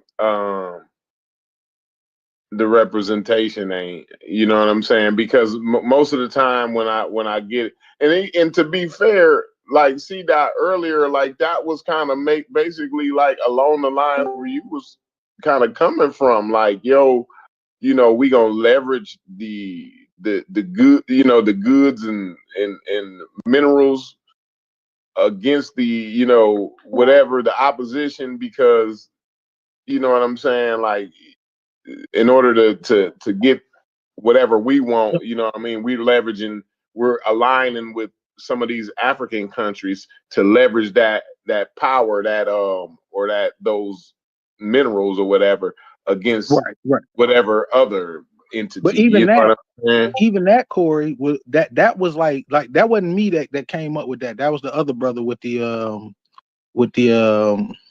Pharaoh picture or whatever. I can't remember what his name was. But that was him that came up with that thought process. What I was saying was that thought process and a lot of the other things, even the question that old boy asked me earlier, was way into the future type of thoughts. I'm not even that far yet. I won't sit here and tell you that, okay, yeah, all we got to do is go to Africa and then all of a sudden everybody's going to be united and we just going to, like, no, I don't think about Pan-Africanism in a fantasy mode. I view Pan-Africanism as something that actually helped me stop viewing other black people as my enemy, which I feel like personally helps me as as an African American. You know what I'm saying? Right. Like that helps me because now I no longer view my people. I appreciate other African cultures, whether that and that's also just in America, because we all practice different cultures on different sides of America. You know what I mean? But I have to learn to appreciate those in order to come off as respectful. I want other And that's black something people. I nobody want can people take in away from. California. I mean, I'm we just saying, I can't want take that people in away from. California to not. I'm sorry, say that again. No, I'm saying that's just something that nobody can take away from you. The fact that it works for you personally in that way, you know what I'm saying? Like nobody can take that away from you. So you know what I'm saying? I wouldn't even attempt to kind of pose an argument, against something like that. But Yeah, so that's what I'm ahead. saying. Like it's a personal. That's what I think. That for me, that's what Pan Africanism can do for every single black person in this country. If people adopted an ideology that helps you appreciate other black people, then I mean, of course that's gonna help us not want to kill each other. That's gonna help us want to say, okay, well let's have a conversation instead of me being ready to jump off a bridge. You know what I mean? Like all of Can I these say things something to in that? I Pan think African we all on the ideology. same page. I think we just It's call a it different. whole it's a whole lot of capping going on. Yeah, can I? I think we I just think calling No it capping different. that. We That's all all real. I'm trying not to butt in because I know you don't like being cut off, man. But I mean, like, so, like in some regard, like I'm trying to get to where, like, so, like, what are the, what's different about, like, if I owned a business and I wanted to buy products and services from an African company, right? I can do that. It's legal in America, right? So I'm trying to figure out if I was a Pan African who owned a business, like how would, like what advantage, or, like, you know what I'm saying? Like I'm trying to figure out what makes what I'm doing now different. Because I would employ. all the things Well, that you unity would listed, be I beneficial. remember listing before, were things that are actually legal now. You can actually contact them and do business I back and love forth. The logic. American government is stopping you from doing that. So, like, what's the difference between doing it as a Pan African and doing it not as a Pan African? Okay, Whether number whether one you is claim that the Pan Pan Africanism African. or not, whether you claim Pan Africanism or not, you still could move like a Pan African. Like most of y'all moved Right. as Pan Africans your whole life before you even knew what Pan Right. Africanism was. That's why a lot of stuff that me and C Dot saying right now don't sound foreign to y'all because y'all already was moving that way. Like, Right. because y'all just wasn't Exactly. claiming Pan Africanism. Right? Like Cap. that's not That's cap. That's not cap. Well, no. The only thing. would nobody on this panel be here today if it wasn't for Pan Africanism? Everybody Facts. had to More drop cap. when we got on that slave ship, everybody had to drop that tribalism because we all didn't come from the same tribe. We all from different tribes. We amalgamation of different tribes.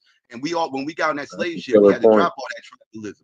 All that beefing and everything else we did on that in Africa, we had to drop all that and become one people. We have become a race, and that's what Pan-Africanism is about. It's not Now about that's land. true. It's not about a land. The other stuff we Tycho were don't saying fight is the fair. new era Tycho act don't for fight the fair, mall. bro. Cap.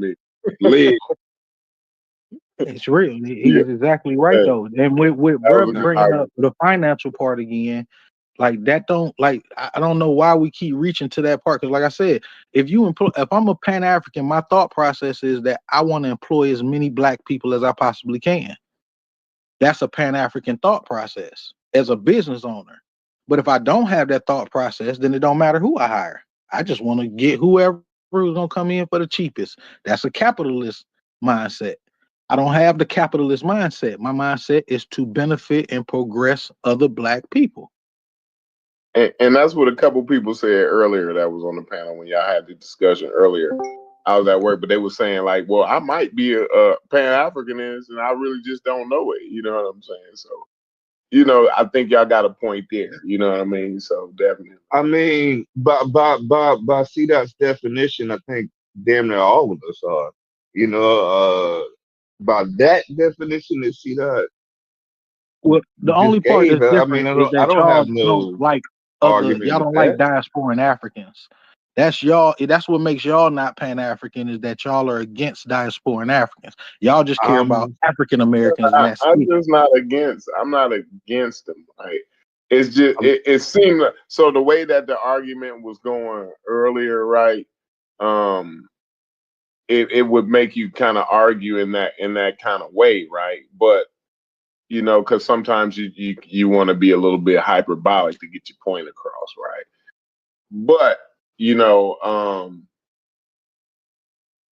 so I just wanted to, now that y'all saying that, that's not the position, like the whole going over there and building, Africa up, you know what I'm saying? Like I said, it changes the Now, some dynamic. organizations have that position. Some Pan-African organizations have that position, but that's Right. that organization, right?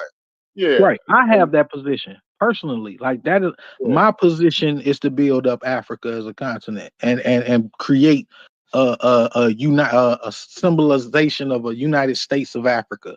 That's my hopes and dreams. But I don't forecast that on the next Pan African because their ideology might have them reaching for another goal.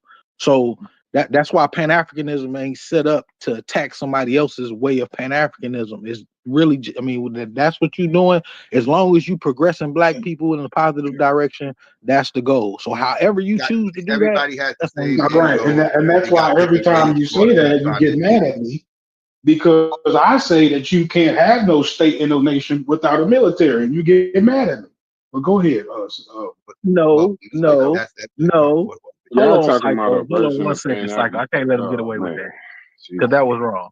go ahead, No, brother. I've never said nothing about that, bro. Like having having a United State, like even with the comments that I made earlier when I was talking about dog, like if it requires you to pick up a gun and do what you need to do in order to protect and serve your nation, then that's what you do. Like I'm never the type of person that would say, oh no, I just need to be all peace over there. I know what will come down the line. But my ultimate goal is getting to that point because we so far away from it. We so far away from talking about before the horse talking about military. Yeah, that's exactly, and that's what I was trying to say earlier. I don't go that far into the future because I'm still focused on how to get to the point to where we even talking. You know what I'm saying? We erasing lines and we create new ones and all of like that's what I want to get to the point of. And I know that the military aspect and the protecting our natural resources and all of that is way down the line. Even if I know that I understood the problem with manufacturing over there. I know that we don't manufacture enough. We depend too much on European countries in order to get manufactured goods of our own resources. So I understand that those are all, and people in Africa understand all of that. So it's not lost on nobody about all of the steps that need to be taken. That's all I'm saying. Yeah, Psycho, when you get a chance, I'm gonna cut you for that Du Bois disrespect. You're gonna stop coming in here and disrespecting W.E.B. Du Bois, that great African man, African American man. No. Not this time. I actually was letting y'all know that he was a Pan-African. He is my part of the first show. Pan-African No, here you go. Pan-African. But I can catch your disrespect because see, this ain't your first foray into Du Bois disrespect. See, I did the Boulay show. You came in here disrespected, but you was nice. We did the Hazen show on fraternity. He was cool, but the shit you said today was just wrong. And they didn't catch it because they don't know Du Bois. They just know the name. But I know the actual that's probably my favorite. He's not Pan-African? No, I didn't say that. See? Okay. I didn't say that. We'll do that another time. I don't want to derail the conversation, but I think I didn't talk directly to you. I wanted to hear that with one. Your Du Bois. Yeah, we can do that. Du Bois. Hopefully, see that. Hopefully, at least I want to be able to. I actually want to have the conversation. So, some kind of way, I'm attempting to have it in a way we can leave out all the extra shit and just talk about the plan. I'm not coming at you. I don't see a reason for you to be coming at me. And I said that because I wanted to give Psycho some credit. Psycho, you the second best Pan African I've ever met. I'm gonna say Marcus is the first one. Y'all have a brand of Pan Africanism that I agree with. So I'm gonna just put that out there. I be trying. So the fact that I'm saying that will let you know I'm fair. When I do agree, I'll just say it. I ain't gonna be contrarian. I be agreeing with a lot of stuff that you be saying, and I don't want to because I want to be able to have a back and forth. But damn, when I agree, I just be like, damn. So why you disagree with Stew Peas? Why you disagree with Stew Peas? Stew Peas brand isn't any different. The truth is, he just don't like you. Well, you start No, talking. I don't mind Stew Peas. I mean, Stew Peas hovered for a long time. He got a lot of gasoline in his everybody in airplane. the world. If everybody in the world go hungry, Chevron and Stu Peas was saying they wanted to help the whole world out and all this old wild shit. Like, bro, no, we can't help the whole world out. That's why I disagree with you, Stu Peas. Mute up, small. Nah, you good in my book, Stu Peas. I would just like you to land your plane a little sooner, but other than that, you good in my book. Nah, Psycho is he's the best. He's the second. No, he's the first best national black activist politician, and calling that shit Pan-Africanism that I've ever heard. And that's where I land my plane at with him. Y'all ain't describing Pan-Africanism just by helping black people. That's just helping black people. That's co-opting helping black people into Pan-Africanism, right? You could say it's part of Pan-Africanism, but Pan is all. Pan like definitely has something to do with global politics. So if we just gonna say we as black people help other black people, we be in another place, and you want to call that Pan-Africanism, then that's your version, like I said in the first place, your version of Pan-Africanism, not necessarily what Pan-Africanism is. And the definition is you holding the door open for old ladies as Pan-African.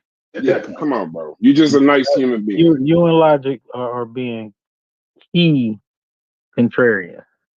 I ain't really said that much. What about the Africans coming over here and then they help us build up over here? Then we gonna go back over there. Like we gotta. That's what I'm saying. Like who told you you gotta go anywhere? Like if anybody gonna do anything, let's do us first. Then we can fool with everybody else. You see what I'm saying? Like because history if you look at history, right? We always the ones, right, that end up the ones fucked over. So I'm saying we need to benefit first before anybody benefit off anything. You know what I'm saying? That's all I'm saying. Bring something to the table, and then we can talk about building up and community and all of that. And this, you know, I'm just not with a lot of that, you know. And that might sound like, oh, I'm against. That's another thing I wanted to say. I don't want it to sound like I'm against, you know, Africans or nothing like that. I'm just saying, like, I think they got a lot of issues that they need to worry about, and we got a lot of issues that we need to worry about. You know, and then once we can take care of our issues, our domestic issues, then we can become more international. I don't think you got an argument, but I know for everybody saying that Garvey didn't believe that we needed to go to Africa, I just want a quick quiz question. Where did W.E.B. Du Bois die? In Ghana. And where did he? And when he went to Ghana, why did he go to Ghana? Because he was disillusioned with trying to install Pan-Africanism here. He was working with Kwame Nkrumah to write that book, and he died over there. He was disillusioned. Yeah, but his original. Okay.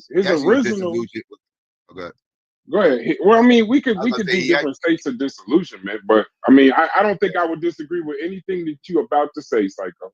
I'm just being clear on disillusioned with the NAACP. Well, yeah, that too. Yeah, I agree. Also the black elite. I agree. And the elite. Throw the elite in there too. Yeah, I'm not saying that. I'm just saying it's these different versions of Pan-Africanism. Like, and that's my only concern. It's the different versions that always end up being kind of frustrating. And then also Psycho and Psycho. Or to the chat, just everybody. So there was a time, I think somebody brought up Gaddafi earlier. and Gaddafi was trying to donate $1 billion to African Americans on this continent. And the US blocked that shit because of the relationship at the time, not because he didn't want our help, but based on the standing that that country and us had at the time, they blocked that shit. So I don't want anybody to make you think that it's just as easy as just start sending money all over the place, doing this, that, and the third. If we're talking about global Pan-Africanism, my only concern, C. Dot and Psycho, I want to be clear. I'm not being contrarian. I think black people can help all black people. That's not what I'm saying. But what I'm saying is that the version of Pan-Africanism, when I hear it from 30, if you put 30 Pan-Africans in a room, you hear 30 different versions, and the majority of them, it doesn't go to what the origin of what it was supposed to be. It's some new version based on the difficulties that we face in today, which makes sense. But I'm trying to figure out still how Africa, I don't agree with Corey. People in different places have different problems. Right. But Pan means all. Wait, hold on. But Pan means all, which means you bring those different people in those different places together to solve, like Chef made an amazing point the other day. We might all have different issues, but there are some issues that overlap that we all have as Africans, African Americans in the diaspora.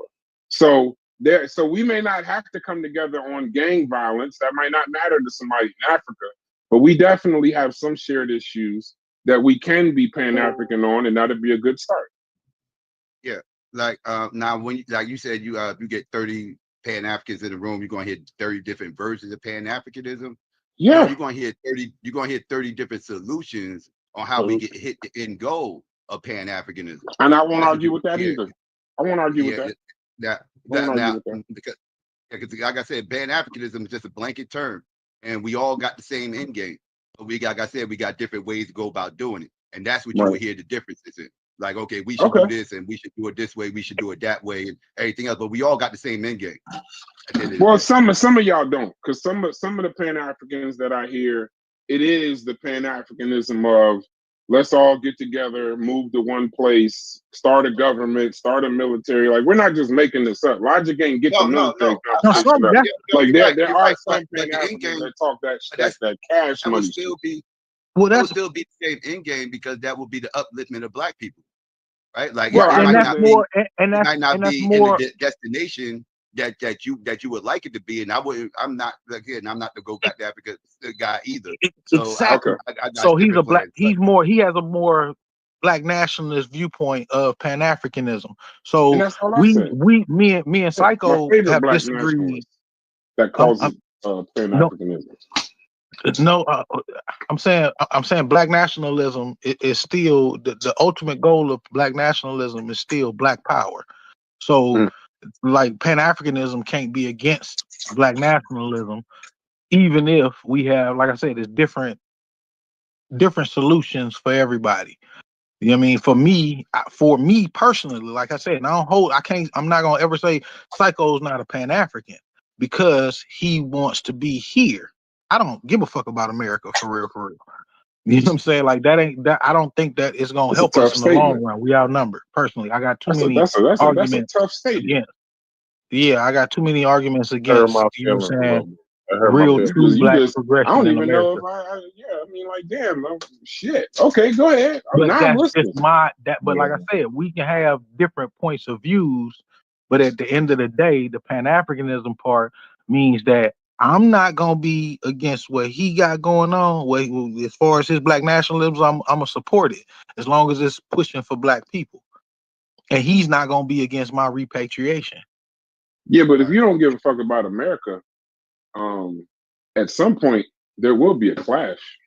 I mean, don't get me wrong. I give a fuck about I give a fuck about the people. I don't give a fuck about the system, the government.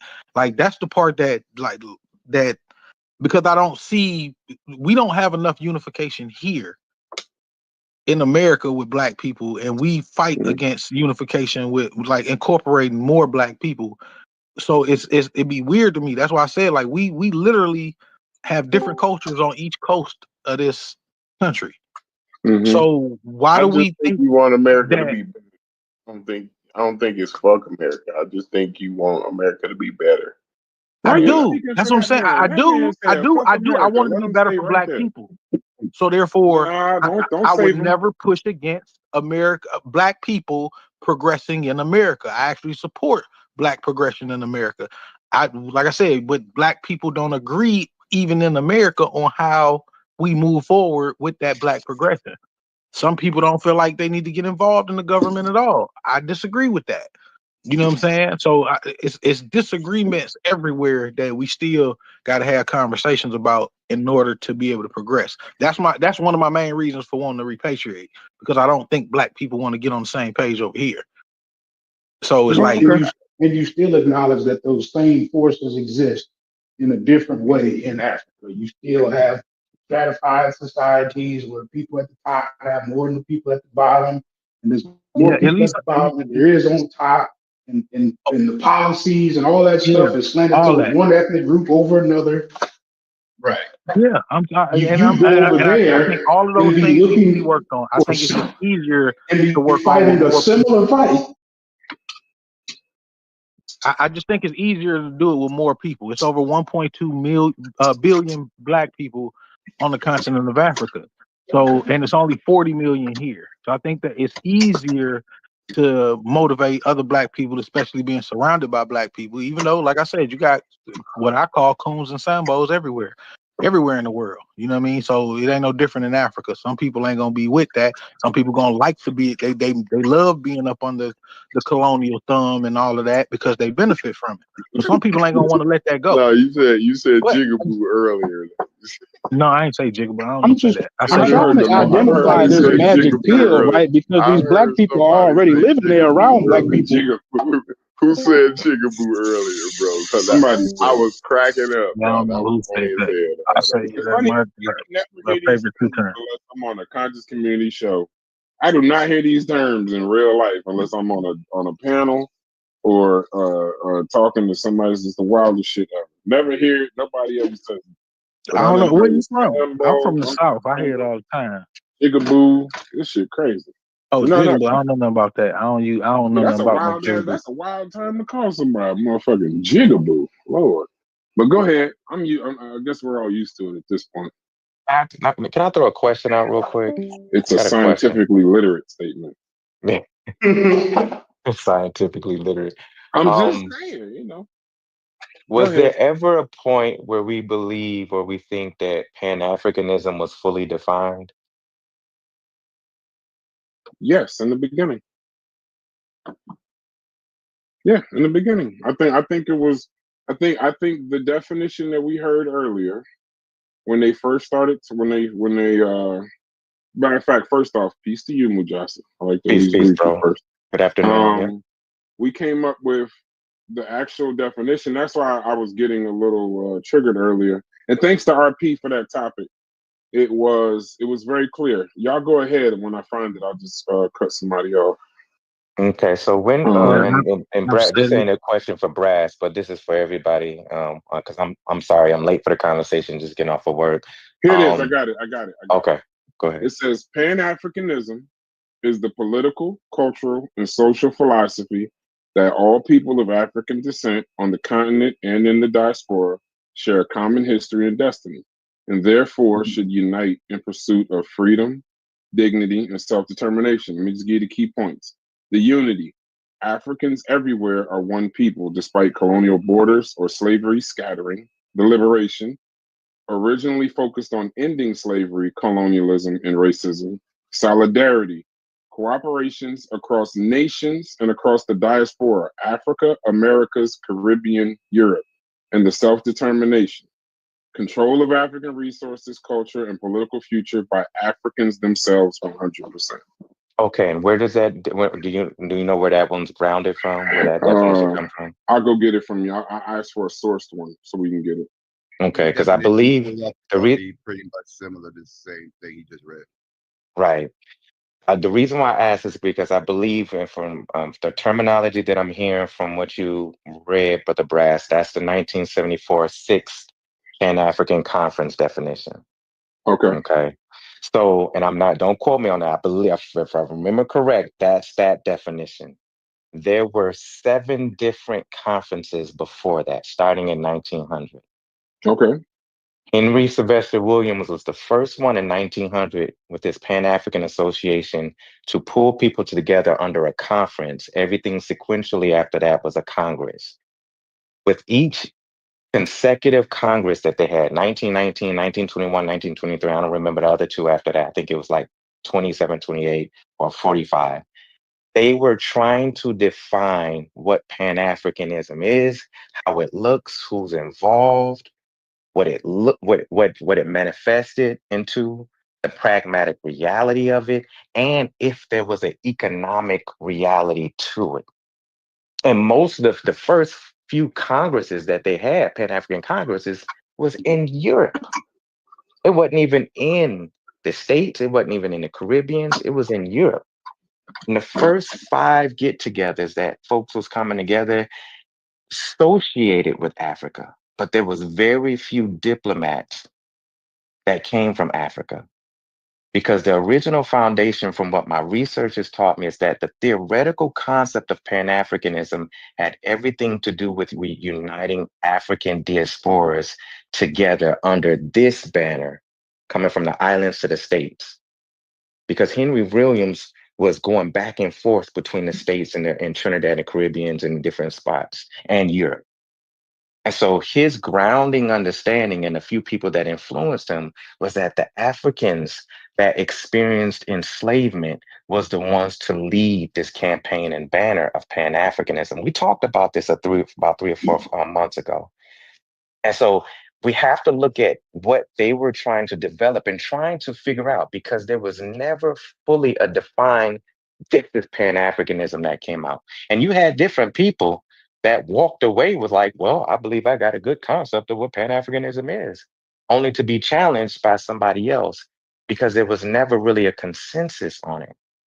But one of the things that I tend to hold on to, and I feel like C. Dot was kind of saying that, and Psycho was saying this too, but I always add this element in, is what Walter Rodney framed for us. And Walter Rodney always essentially said that when we talk about Pan-Africanism, we have to put it in a non-formal way to understand the formality of it. What that means is that, when did it exist in a non-formal way? When was it a form of resistance where it was practical and we see it, before it became the theoretical and the concept? And his grounding reality in his writings was that Pan-Africanism exists before it became a term elicited by lawyers and baristas and legalists and stuff like that. It was the idea that these different variants of Africans in the Caribbeans, in the States, in Brazil, Colombia, they found ways to come to one common objective: to fight off this system, to fight off the master, to get through this particular region and kill this overseer. Yeah, you might be from Ive, you might be Yoruba, you might be Oye, you might be Dahomey, but in this particular geographic reality that we're in, we have to find some unity and beat off this force. So he always said that the slave insurrection was our first informal reality of Pan-Africanism. And he held to, through all of his writings, he said, you cannot separate Pan-Africanism from the necessity of resisting imperialism, European imperialism. He said you can't separate the two. So whether you're talking about economics, whether you're talking about social, he never even got into the talking about culture. He didn't believe that Pan-Africanism associated to cultural connections. He said it's a political objective. You come together and your goal is to fight against European imperialism. Once that's completed, then you can have conversations of nation building and power development and political infrastructure. But your goal is to kill that white man. And so when you've seen some of the conceptual formations of it in the Pan-African Association in the first conferences all the way to the Congress, the themes that they kept was that we are trying to create networks of unifications to push up against the Brits, the Portuguese, the Spaniards, the Americans. That was and that's the piece that I mentioned to y'all a few months ago. In any type of conversation we're having around Pan-Africanism, if it doesn't keep the unity along with fighting the oppressive system, then we're losing sight of Pan-Africanism. Can And I we introduced in Pan-Africanism to the continent. We introduced Hey, it in a theoretical and conceptual way. It And may have already I existed in the appreciate that. informal way, started on the but same we shit. introduced it. So what my brother Corey is elevating is Trump that at the what bit? does I that gotta say, mean in terms of our conversation with brothers coming from the continent? Well, for one, we got to get brothers and sisters from the continent on board with what Pan-Africanism is, because most of them don't even know what it is. It's over there now, but to a degree, most people don't even have a conceptual idea or framework of what Pan-Africanism is. It got over there from 1970s going forward. That's when, by the sixth conference, we start seeing or the fifth conference, we start seeing different people, Du Bois, Padmore, Nkrumah, Jomo Kenyatta. Then they start, they was a part of that piece. But the conferences before that, it barely included and involved a lot of the diplomats from the continent. So there's a lot of education that we have to have around what the themes of Pan-Africanism is, but it always entailed the unification in order to fight white imperialism. And I'll land there. I'm gonna say this to you, Mujasi. I, I, what I Barman? would have a comeback for that. I think what you said was amazing. I have no comeback. I do have one. You had I'm gonna just know. I just think I appreciate the line. I appreciate what you said. That was just fine. Go ahead. Likewise, brother. Likewise. Go ahead, Okay, brother. so before I quit, I forget my point. I do, of course, always appreciate how well your points are articulated. So one thing that concerns me a little bit is like, so all of those events of resistance are being like now being like co-opted by Pan-Africanism, Mm-hmm. as if those prior events had this Pan-African goal in mind, right? So like when I think that they work just fine as events or moments of resistance. But I think once you attach the label of those were events or moments of Pan-Africanism, I don't know if that thing needs that particular directive, or they did that for this behind that, right? Because we can look at those same events of resistance and come up with our own thing, right? It doesn't have to be included in Pan-Africanism at all. You get what I'm saying? But if I include those events in Pan-Africanism, like now I gotta be Pan-African just to be like a part of those events. But like so like that's why I feel like there's maybe something else going on. Obviously not you, but like I don't think that that's the way us being capable of producing ideas based on our current environment need to actually have you know these other terms and baggage that are way older than us and not exactly a part of our problem in some cases. You said you can't focus on America though. I said I can't focus on America. See, like people keep missing the picture here. Pan Africanism, they hear Africa and Pan Africanism, and they keep thinking this ideology is about the land. It's about the It's not people. about the land, it's about the people. It's about the people. So you can focus on the African diaspora wherever you at. Like it's not like people get too hyper focused on Africa. It's just stating that we have all African descent and we all have common goals and interests that we need to work together to achieve. We got to That's the most emphasize. simplistic. That's the most simplistic definition I can give you. That's it right there. Please, let's emphasize what Psycho just said. Pan-Africanism at its roots, when it first was conceptualized, written down, talked about, organized, fundraised to get people to talk about it, the African part of Pan-Africanism was talking about the people, particularly the diasporic people, the people. It had very little pragmatic political association to the land. Yes, it recognized that these group of peoples was from that land. It was about the people. It was about when Henry Sylvester Williams visited the United States and got to meet Henry McNeill Turner and got to glean and learn from Booker T. Washington. Like, it was about the people. It was about him understand John Ramus Thomas in Trinidad and experiencing people in Haiti and different ports. Like, he saw the people. It was the people that he was politically organizing around, not the landmass. So I think it's helping us if we can start thinking about Pan-Africanism from its thematic roots, that it had everything to do with organizing people on With around black a people. certain objective. Whether no, we're gonna shift black because I'm not. We're gonna shift blackness away, but we're a group of people that was oppressed under a certain system. That's what Pan-Africanism was rooted in. We could talk about the black moniker and identity piece a little later. We'll get to that. Hey, can I say something? Yes, sir. I was gonna say like it is me, like you know what I'm saying. If I would be a pan anything, you know what I'm saying, wouldn't even represent the totality of Africa, Niger Congo.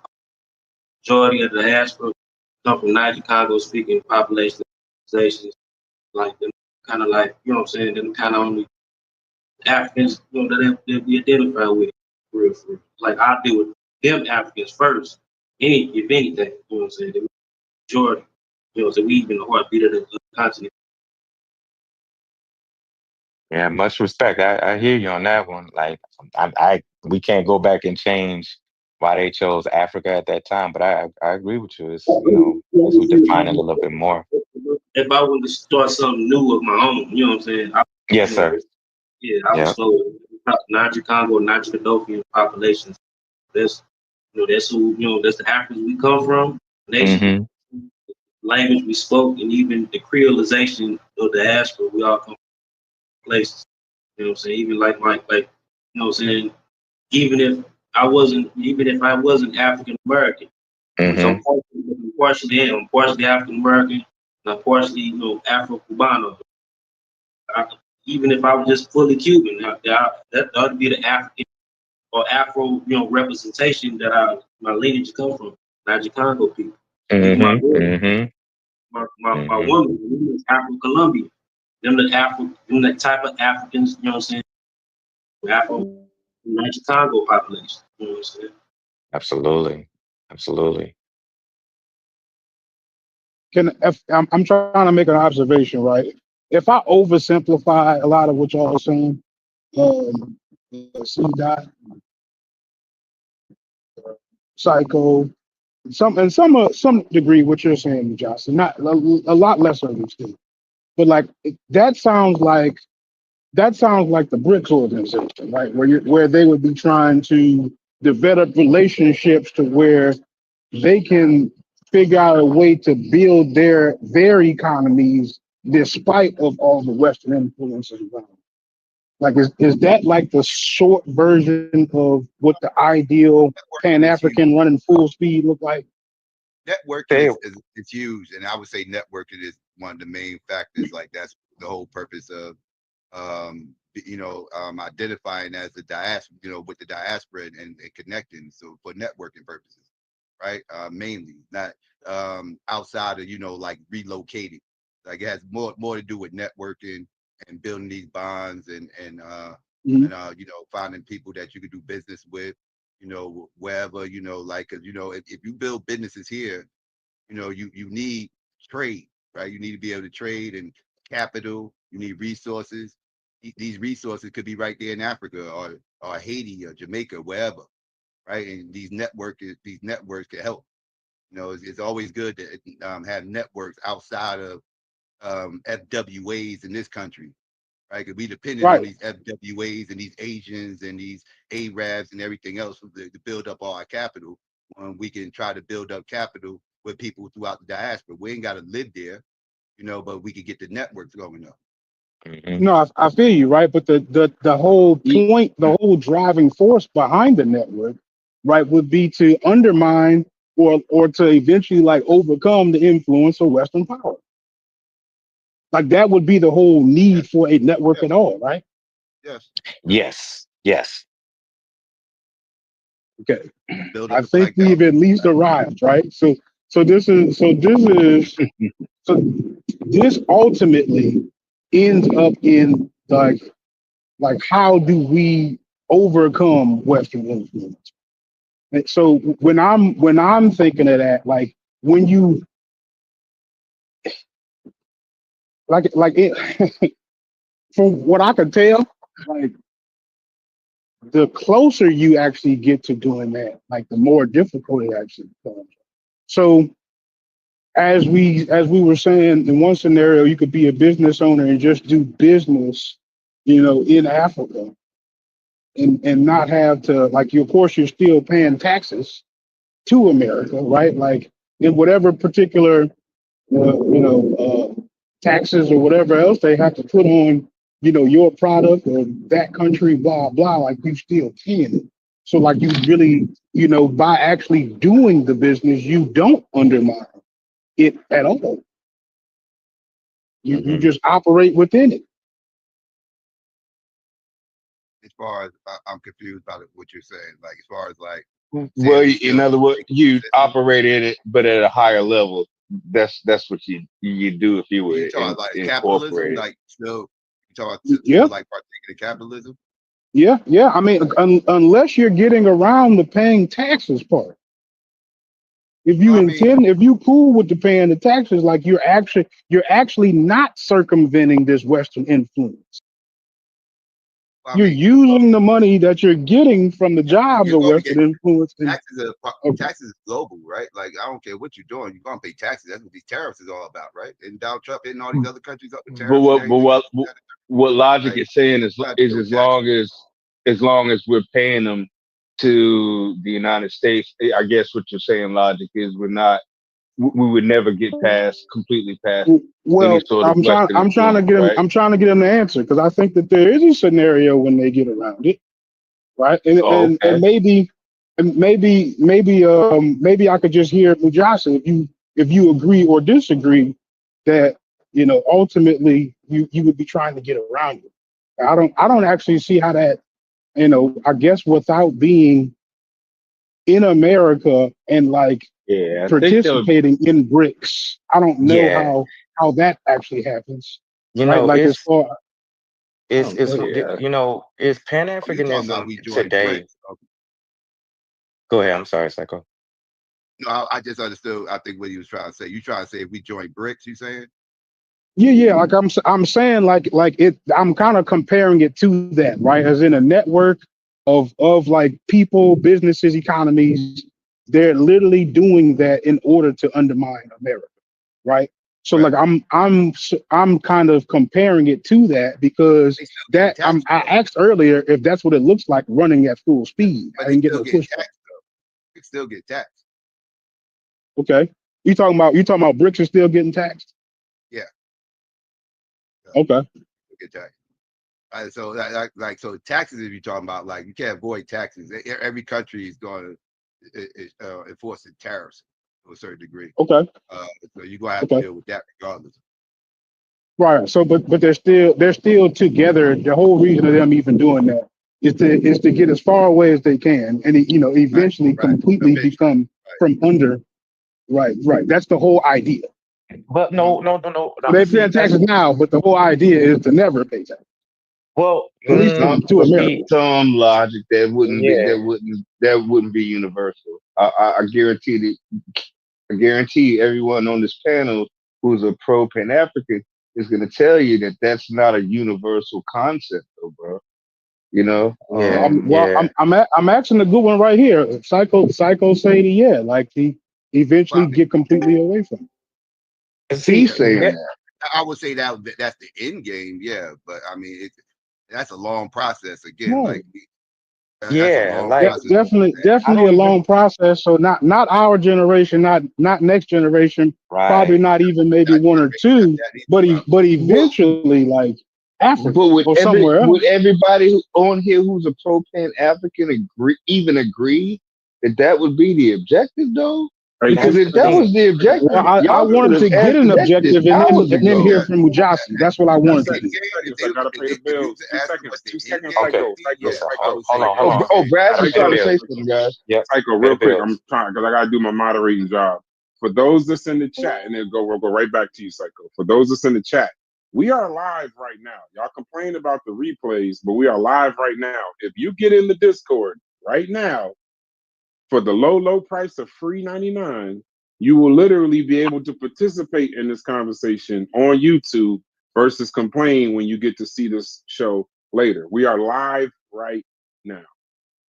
Go ahead, Psycho. Go ahead, finish your statement, brother. Yeah, I forgot what I was about to say, to be honest with you. I apologize. I knew that was going to happen. I apologize. Hey, You know, shouts to you you, know, though. I The think other night, you had like 300 motherfuckers watching. Shouts to you.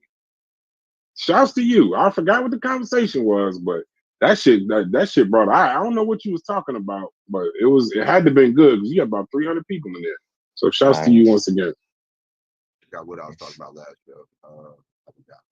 I forgot. Yeah, we were. I was. So you had just got me on the paying taxes, right? And I said right, but the whole objective was to never be paying taxes. And then I kind of like I kind of just put the ball back in the court a little bit, pause, and I said, so eventually, if it's to get completely from up under Western influence, like you wouldn't be here for that. Right. I was saying like the end game of all Pan-Africans would tell you that's going to be the end game. Now, again, I know I'm realistic about it, right? I'm not one of these fantasy guys, right? I don't try to sell people snake oil. I ain't going to tell you it took us over 400 years to get in this situation. I can't tell you no 2-week plan to get us up out of it. Nor can anybody else. They selling you bullshit if they is trying to sell you that, right? Like this is a long process that's going to have to take place. I just want my generation to get the ball rolling. I understand it takes many generations to get this thing going, and I got my own views of how I feel like the best way to go about doing it. Some people agree, some people don't. That's cool. But everybody got they solutions based whatever, whether it's going back to Africa, whether it's building up in their own areas, whether it be Haiti, Jamaica, here in America, which what I push, whatever the case may be. But the end game is always to build up black people, because again, this flag right here is red, right? This red, black, and green. This is not a nation flag, right? This flag is not attached to a nation, right? You got some nations that carry these colors, but this flag is not centered to one nation, right? This flag represents a people, right? It's all about a people. So as long as people are uplifting, being uplifted and fighting for their liberation globally, I support every nation that's doing it. I'm focused on what this nation is doing right here, because this is where I'm at. And so this is my main focus right here. But I support any nation, Jamaica, Haiti, Nigeria, wherever the case may be, pushing for their reparations, whatever the case may be, or getting the white man off their land, all that. Like I support all that, right? But but again, we got to focus on. I agree that we got to focus on where we at. And where we at right here is America, but that don't make you not Pan-African just because you want to focus on America. That's absolutely. I'm trying to let people know it's not an either or. Yeah. Dr. Greg Carr says that we have to think globally but act locally. We have to think globally but act locally. His point was that, yes, we can be aware of what's going on in Senegal. We can be aware of what's going on in Burkina Faso. We could be aware of what's going on in the Congo, in Trinidad, in Brazil. We could be aware of all of these places. We could be aware of what's going on in Mississippi, in DC, what may happen in Chicago. But we have to act locally. And locally is even in our own nation state, sometimes even in our own city and township. And that's where the practical pieces of how we manifest Pan-Africanism is. And sometimes when we look at some of these earlier people who were theoreticians and practitioners and activists in Pan-Africanism, they were lawfully, in their words, logic. They didn't have full concepts on how they viewed and understood Pan-African. They did, but it's like sometimes they left a lot to their imagination, because they couldn't put things into pragmatic terms. I remember reading a piece from Walter's, Rodney. I think he said it in a speech. I don't know if he actually said it in a book, but he said something to the fact that Pan-Africanism is not a luxury, it's a necessity. And without unity, Africa will remain at the mercy of imperialism. He said, with unity, The scattered people of Africa can transform the condition of oppression into a common project of liberation. What he meant by common project of liberation can be interpreted in 15 different ways. And there's no one exact way, but there's no grounded way. Because liberation can look like cooperative economics. Liberation can look like buying up land and creating space for us to have our own residency. Liberation can look like us finding ways to have financial wealth within this system. Liberation can look like Caribbean and states and continentals being able to work together in a project for cultural development. The project of liberation took many different forms, and it created the opportunity for snake salesmen, the snake oil salesmen and folks to come in to exploit it. And I so I think think that that's where it gets complex. That I'll land right here, Brother Brass. I think no, that's go where it complex is, because Pan-Africanism at its point right now is just as elusive and could be just as grounded as talking about democracy. Can I say Democracy, something very quickly, Brad, I'll before you land say right something? there. We're gonna be real quick. Like Martin Luther King, like y'all gonna beat me up. I already know it. Martin Luther King said that like injustice anywhere is a threat to justice everywhere. Man, if that ain't one of the coldest things like you ever heard, bro, I don't know. I think basically anything less than that, right? If it's not somewhere high on the agenda, like you looking for a cycle at that point. Like you're not looking to end anything. You're just looking to tip the scales. That's and like everything after that is justification for it to me. Like I'm trying to help with the rationalization of the justification. But that's what I believe it is. And I'd like for y'all to be able to tell me I'm wrong. But I mean, I don't see it. Help me out. Maybe I'm tripping. But go ahead, Brass. when I I was listen to about to people go. bring up Greg Carr and think local, it's a great statement. But one of the challenges I've noticed with Pan Africanism, and it seems like we're critiquing Pan Africanism solely, but it's just that's what we're talking about today. Think globally, act locally is a good statement, but in the U.S. integrated system, acting locally will usually put you in that double bind of integration. So in an integrated system, what ends up happening is, and this is where you lose the Pan Africanism, and it can't be all in the United States of America. If you're trying to get any kind of real change, it can't be all black people, all this, all that. You can't do that. Not in these United States, because what happens is you'll end up working with the systems that are literally built to work against you. So like for example, when I get into in all of the years of basically almost 2 decades of politics, you kind of begin to get the frustration of, well, yeah, your main goal of the politician is to get elected. It's not necessarily to affect change, and if it is, it's to affect change that'll get them reelected. So when you're saying think globally, act locally,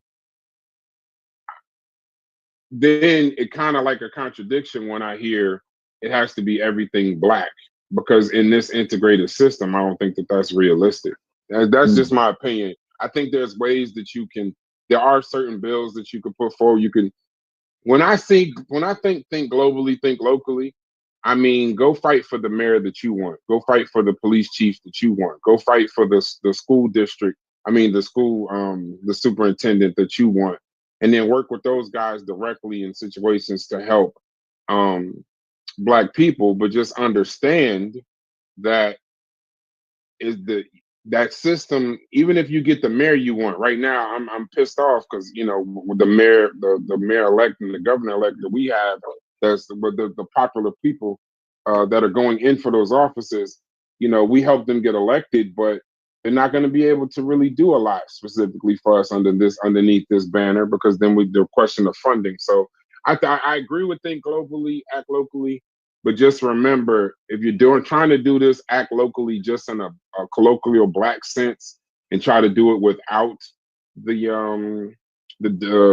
Europeans or white people, whatever you want to call it, or do it without other races, you're gonna run yourself into a lot of walls where you're gonna kind of create a ceiling for the success you're looking for. Yeah.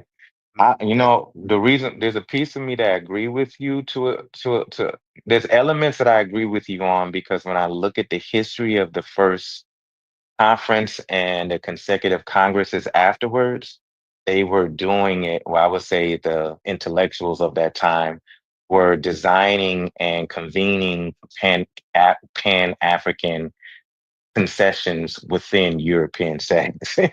Most of them was in Europe before it went to Africa. And so it's like, there's a piece where I'm like, what you're saying can be flexed out and backed up in history, because we didn't begin intellectualizing around Pan-Africanism within Black spaces, African spaces.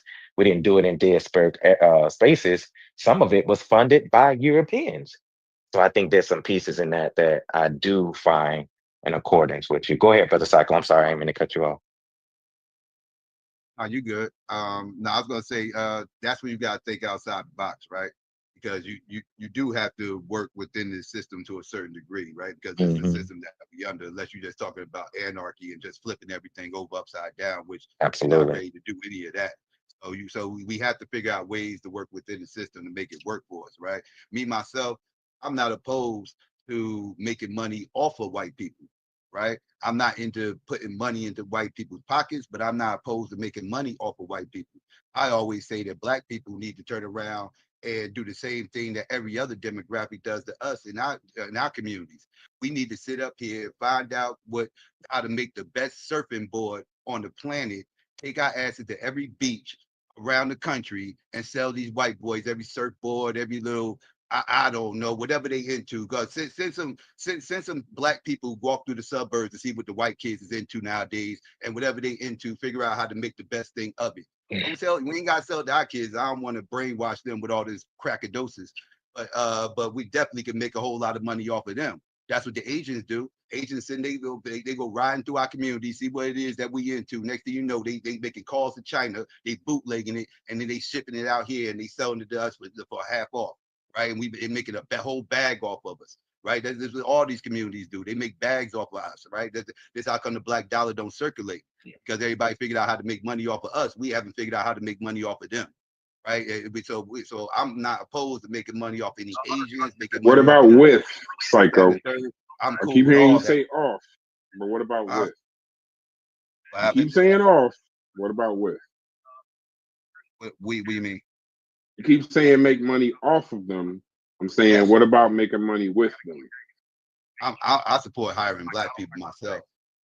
That's just me. But I mean, I'm not going to sit. I mean, you got to go within the rules, because you got discrimination laws and stuff like that. But let's put it this way. Let me ask you a question, Brad.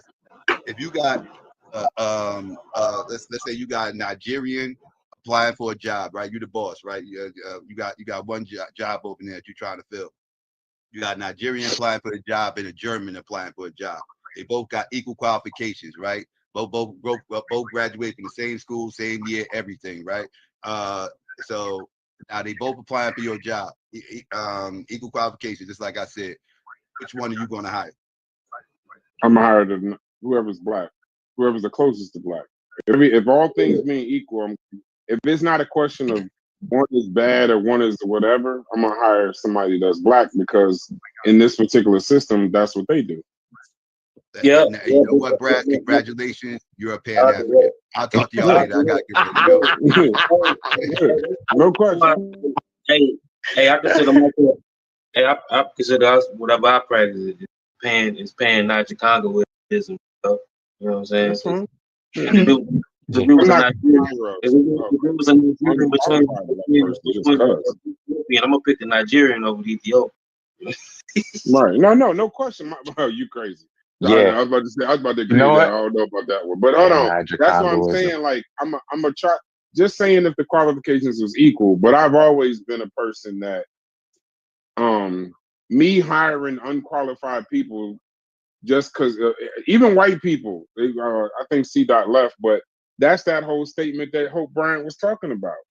They're killing themselves with this attack on diversity because it ain't enough educated Mm-hmm. white people in finance to Mm-hmm. drive the gross domestic product.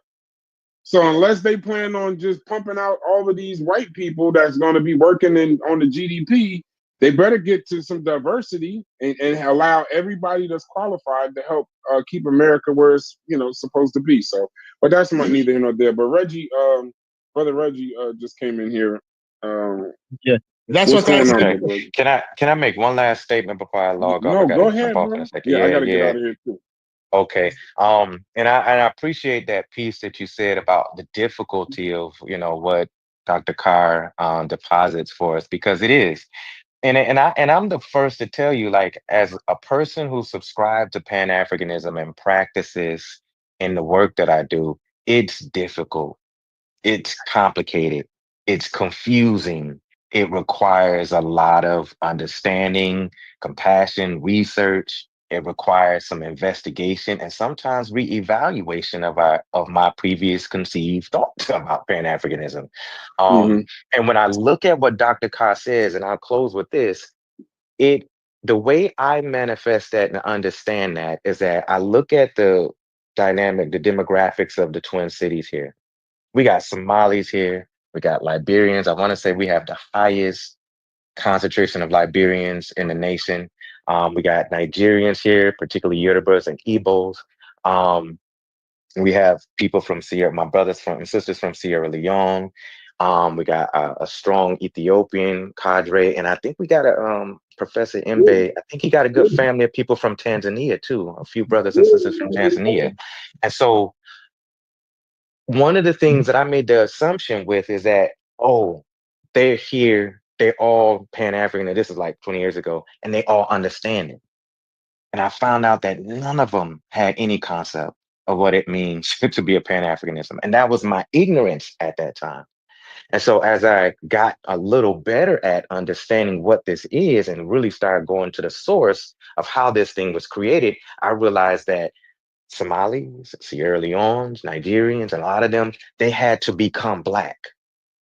And the misnomer, and this is why I was saying Peas, we can have that conversation later, is because some of them come over here and think just based on them getting citizenship and the categorization that they have to check that they're Black.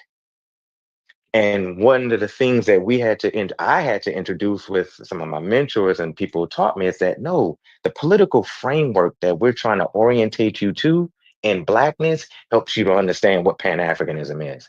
But that's a teaching process.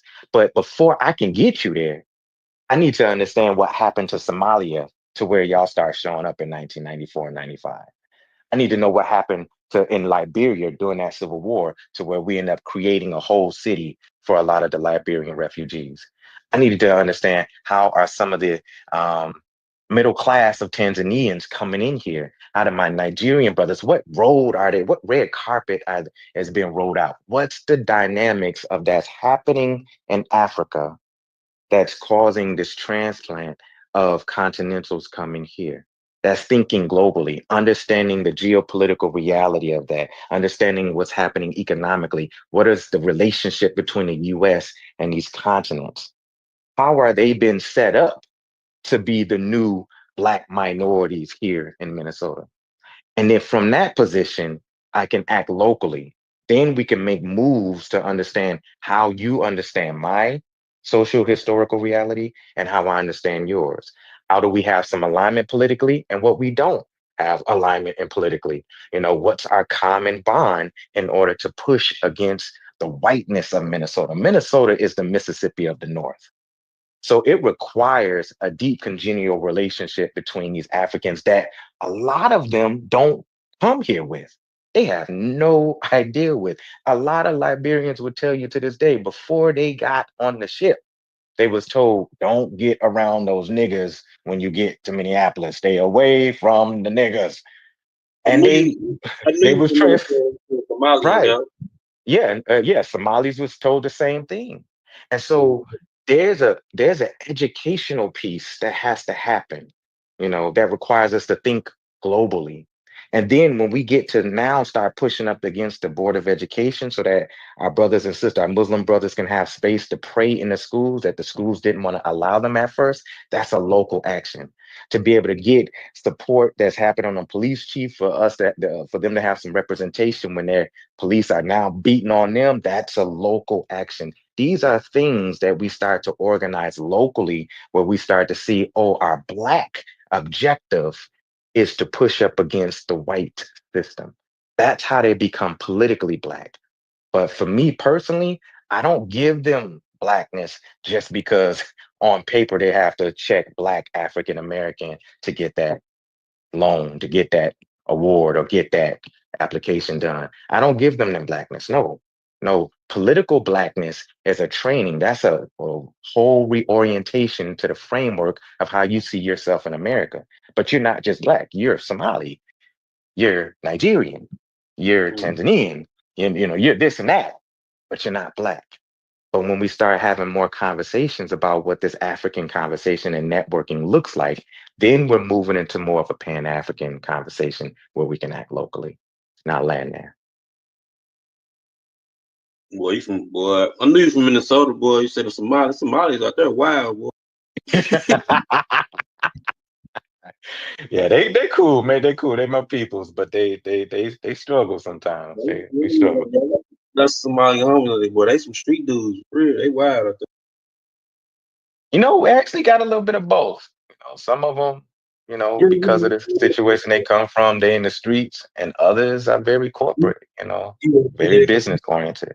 I'm just saying, you know how long people or immigrants been in the culture where they intertwined to where they, they be in the street history too. You know what I'm saying? Yeah. You know what I'm saying? Y'all got Somalian politicians.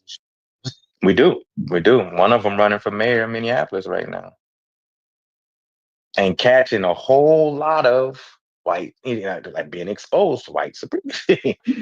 Some of them ain't. They're not familiar with how white folks act.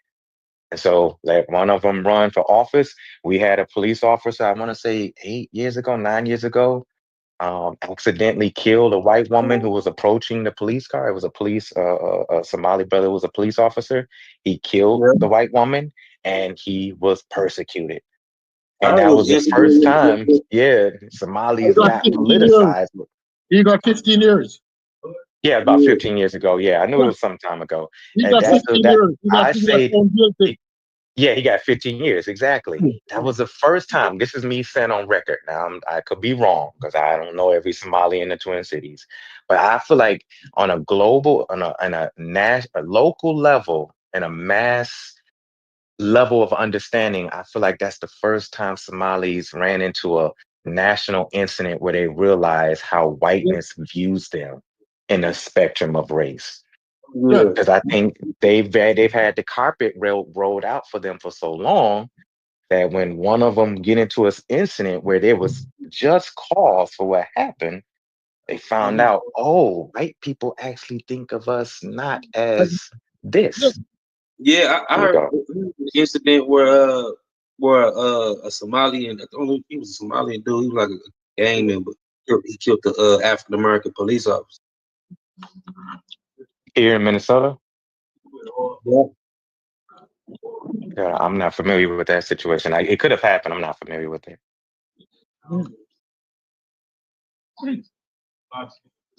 But that incident where he killed the white woman, the blonde-haired, blue-eyed white woman, it was a national thing. It became national. And he didn't know. He thought that he would be protected by the police himself. That's right. That's right. He was so far from him that the whole community got whiplash and put in place to realize that, dude, you do not control the narrative here. And not because they put you in certain position mean anything. Like OJ. OJ was white for many years until he wasn't. People forget that OJ was white, Well, OJ was living the white lifestyle in Calabata. White people, white lawyers, white friends, white orgy parties, until he wasn't. Yo. So Mujasi, right? So how do you feel? I mean, I don't know if you had a whole bunch of time, but I'm not going to be on here too much longer myself. But like, how do you feel about this ultimate goal being basically to starve out Western influence, to be able to operate economically without it? How do you feel about that?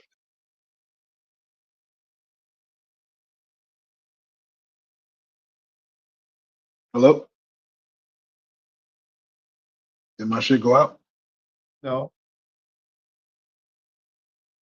Can I make a few comments? Can you hear me? Can you hear me? Can you hear me? Logic. I can hear you now. Oh, okay, okay. I I, said, I yeah, I really don't. want to hear from you, brother Reg. Now I want to stay. Okay, Yeah, go ahead, real Mujasi. quickly, brother Reggie. I don't know how much I subscribe to that. I don't know if I can't even imagine that. I don't know if I know I would never live to see that day to where, collaborations. That wouldn't be in the forefront of your mind as far as the plan. No, not at all. You, Not at you're all. you're not even strategizing in order to make that particular reality Nope. easier. Nope. Nope. I didn't think so. I didn't think so.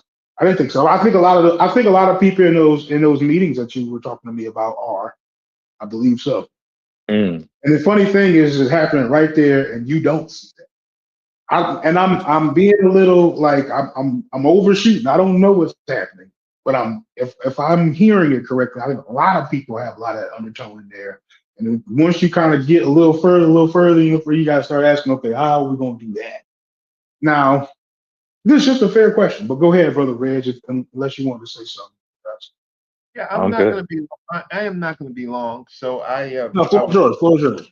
I appreciate the. I think that y'all gaining some great thinkers, or at least finding them, and we're hearing their voices, and so I appreciate the conversation. So as a student of Dr. Clark, um, and read his work and participated as a reader. Um, Dr. Clark in his last book, he was critical of Pan-Africanism, and a lot of people, what they do is they jump from fads, right? So and they miss things, and so um, Dr. Clark was also a part of the organization Afro American Unity, right? And so he was thinking, as my brother said, locally, right? Locally, statewide. We are letting our opponents frame the conversation about what we really think. We were uh, we moved from Negroes and we moved from black to a certain extent. Well, black was always a unity thing globally. When we were acting as black, it was in the 60s, in the 70s, right? That was a kind of a unity kind of designation. Um, and then there was the Black nationalist argument as well as the Pan African argument. There were all those arguments in. What we unfortunately do is let our opponents again frame the conversation because we were first on a track of trying to create organizations across America that was uh, that would organize themselves under a banner of uh, African unity, right? Meaning as another word for black. But now, as my brother said, think locally, right? But how can I say? Well, but act locally and think globally, right? So we have to be careful about allowing our opponents frame the conversation. So they are attacking Pan Africanism, which is just an idea, right? But really, our actions were around the United States, right? Strengthening the United States. Then we got into another mode, which I've talked about a lot, where we figured out we could take cities. And I don't want to continue that argument because I think we already talked about that. But be careful about letting our opponents uh, attack Pan Africanism and label people like Umar Johnson, who has never written on Pan-Africanism, never been in an organization that I know of Pan-Africanism. He becomes the poster boy of Pan-Africanism, and that's absolutely wrong. He took a trip with Professor Small, came back. Now he's Papa. When he was there, when Dr. Jeffries and them left their guard down, and they were in a particular meeting, he was able to talk to some African leaders, and without permission, right? He got up and he said some things that Dr. Leonard Jeffries, who uh, participated in WADU, right? Which it was a kind of a Pan-African, an active Pan-African kind of new new element, right? That they have formed to kind of like really centralize it, right? Over particular regions. And I think so we're letting people attack us based without understanding history, and that's just a strategy that they have been doing for a while. Unfortunately, we do have to organize ourselves in organizations in our cities, states, and counties, right? And then with that, we can see the every city, state, county has different demographics and different issues. We need a strategy that is going to be kind of how can I say ubiquitous across all those places, but at the same time understand the diversity of different particular areas. We haven't, it's because we don't have a plan. Well, in these African populations that are here, right? What they do is since there's no plan, but they're going to float around their best interest, right? They're going to float around their best interest for survival, for group survival.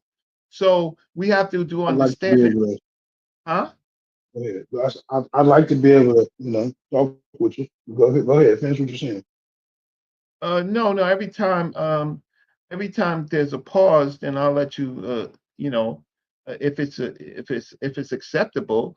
No, I Hey, mean, you keep going. Like I'm just asking you to like, so I could be able to summarize everything that you said. Instead of it making even more stuff that I now.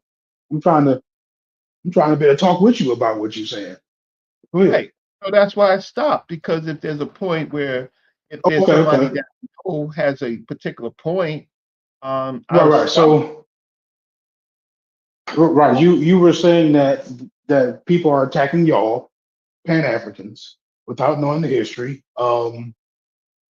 And I don't think it's necessarily. I don't believe it's an attack, to be honest with you. And a lot of the other stuff that you said, um, I would have to see that more as Umar Johnson announced himself as the king of Pan Africanism, and no one from Pan Africanism denied it. Like that. That's what I see as how it happened.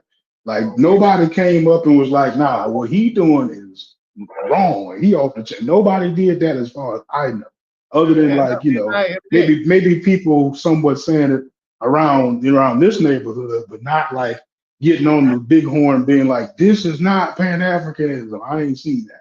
But I a seen lot him of at the scholars, Breakfast Club, right? You know what I'm saying that. But we don't neither here have nor to there. prove This us. is so. See, here's the This is what problem. I'd like for you. This is what I'd like for you to reply to, right? So Okay, because so I'm kind of go ahead. Go ahead. so here's the dynamics. Some people are pushed in front of the camera. They're pushed on these big shows like the Breakfast Club, because that talks to a majority of people who really don't study, or pushed on Vlad TV, right? Because a lot of people watch Vlad and they shouldn't, or be pushed on some of these uh, um, bigger black talk shows, and some people are not. I agree. Uh, I agree. As soon as Umar Johnson started talking about Pan-Africanism and he's Papa. I agree. But the scholars who know best, I have found out that they're resistant to get into public debates because it affects their livelihood. So these nasty public debates actually affect whether they become chairmen and their positions. And our Black intelligentsia, for the most part, they fail, right? They actually fail. Then there's the people like myself who are students, who are independent and not academia.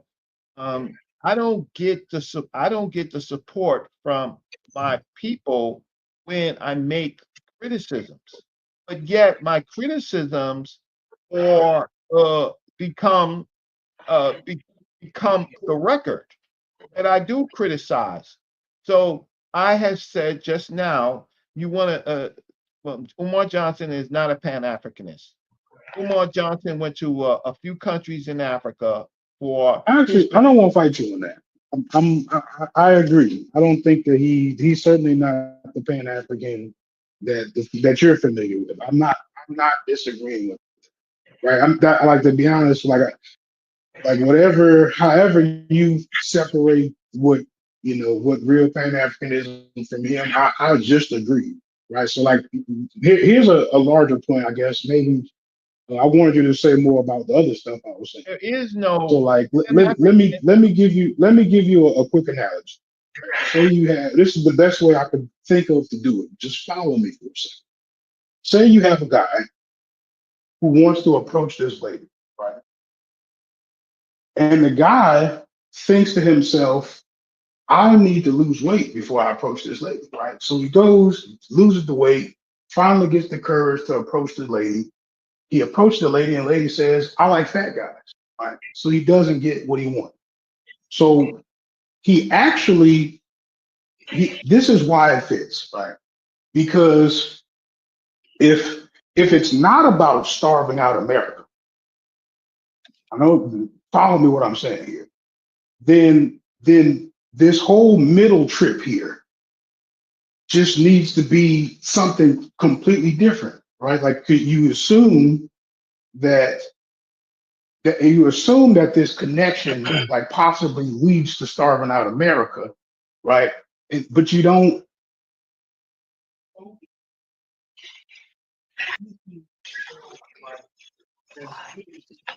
I'm not hearing you. You're talking. I'm not hearing you.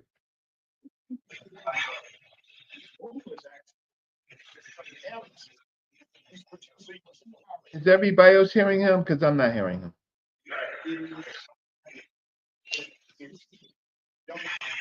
Can't hear him either. Yeah, so he's underwater. So we can't hear you. Something's wrong with your mic. Okay. So while he gets his mic up, here, cut me off. What I tried to say is that Pan-Africanism is just an idea,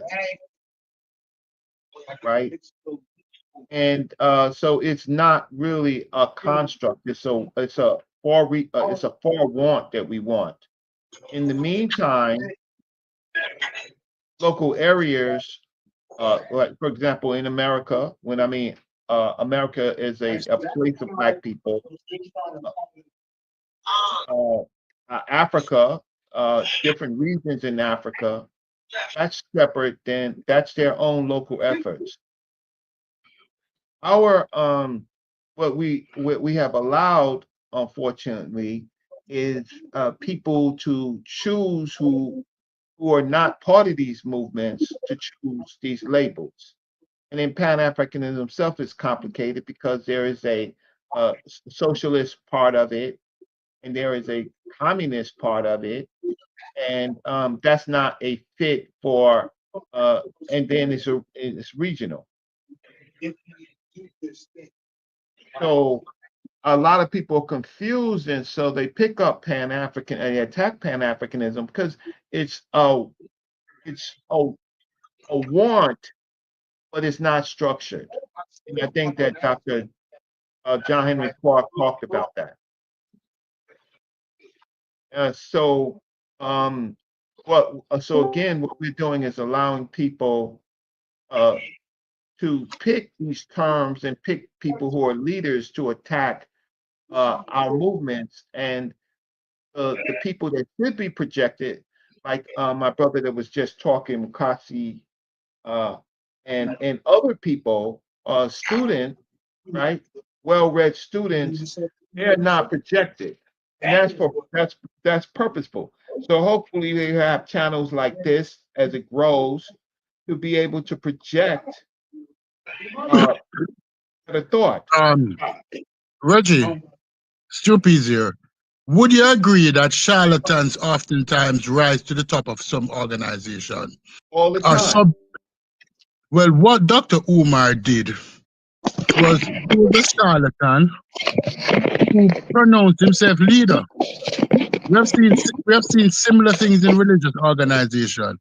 Most serious Pan-Africanists, most serious people who holds to the idea, because there's no conceptualized Pan-African, it's an ideology, who hold to the idea of a Pan-African situation, would not classify him as the leader. He self-proclaimed. He used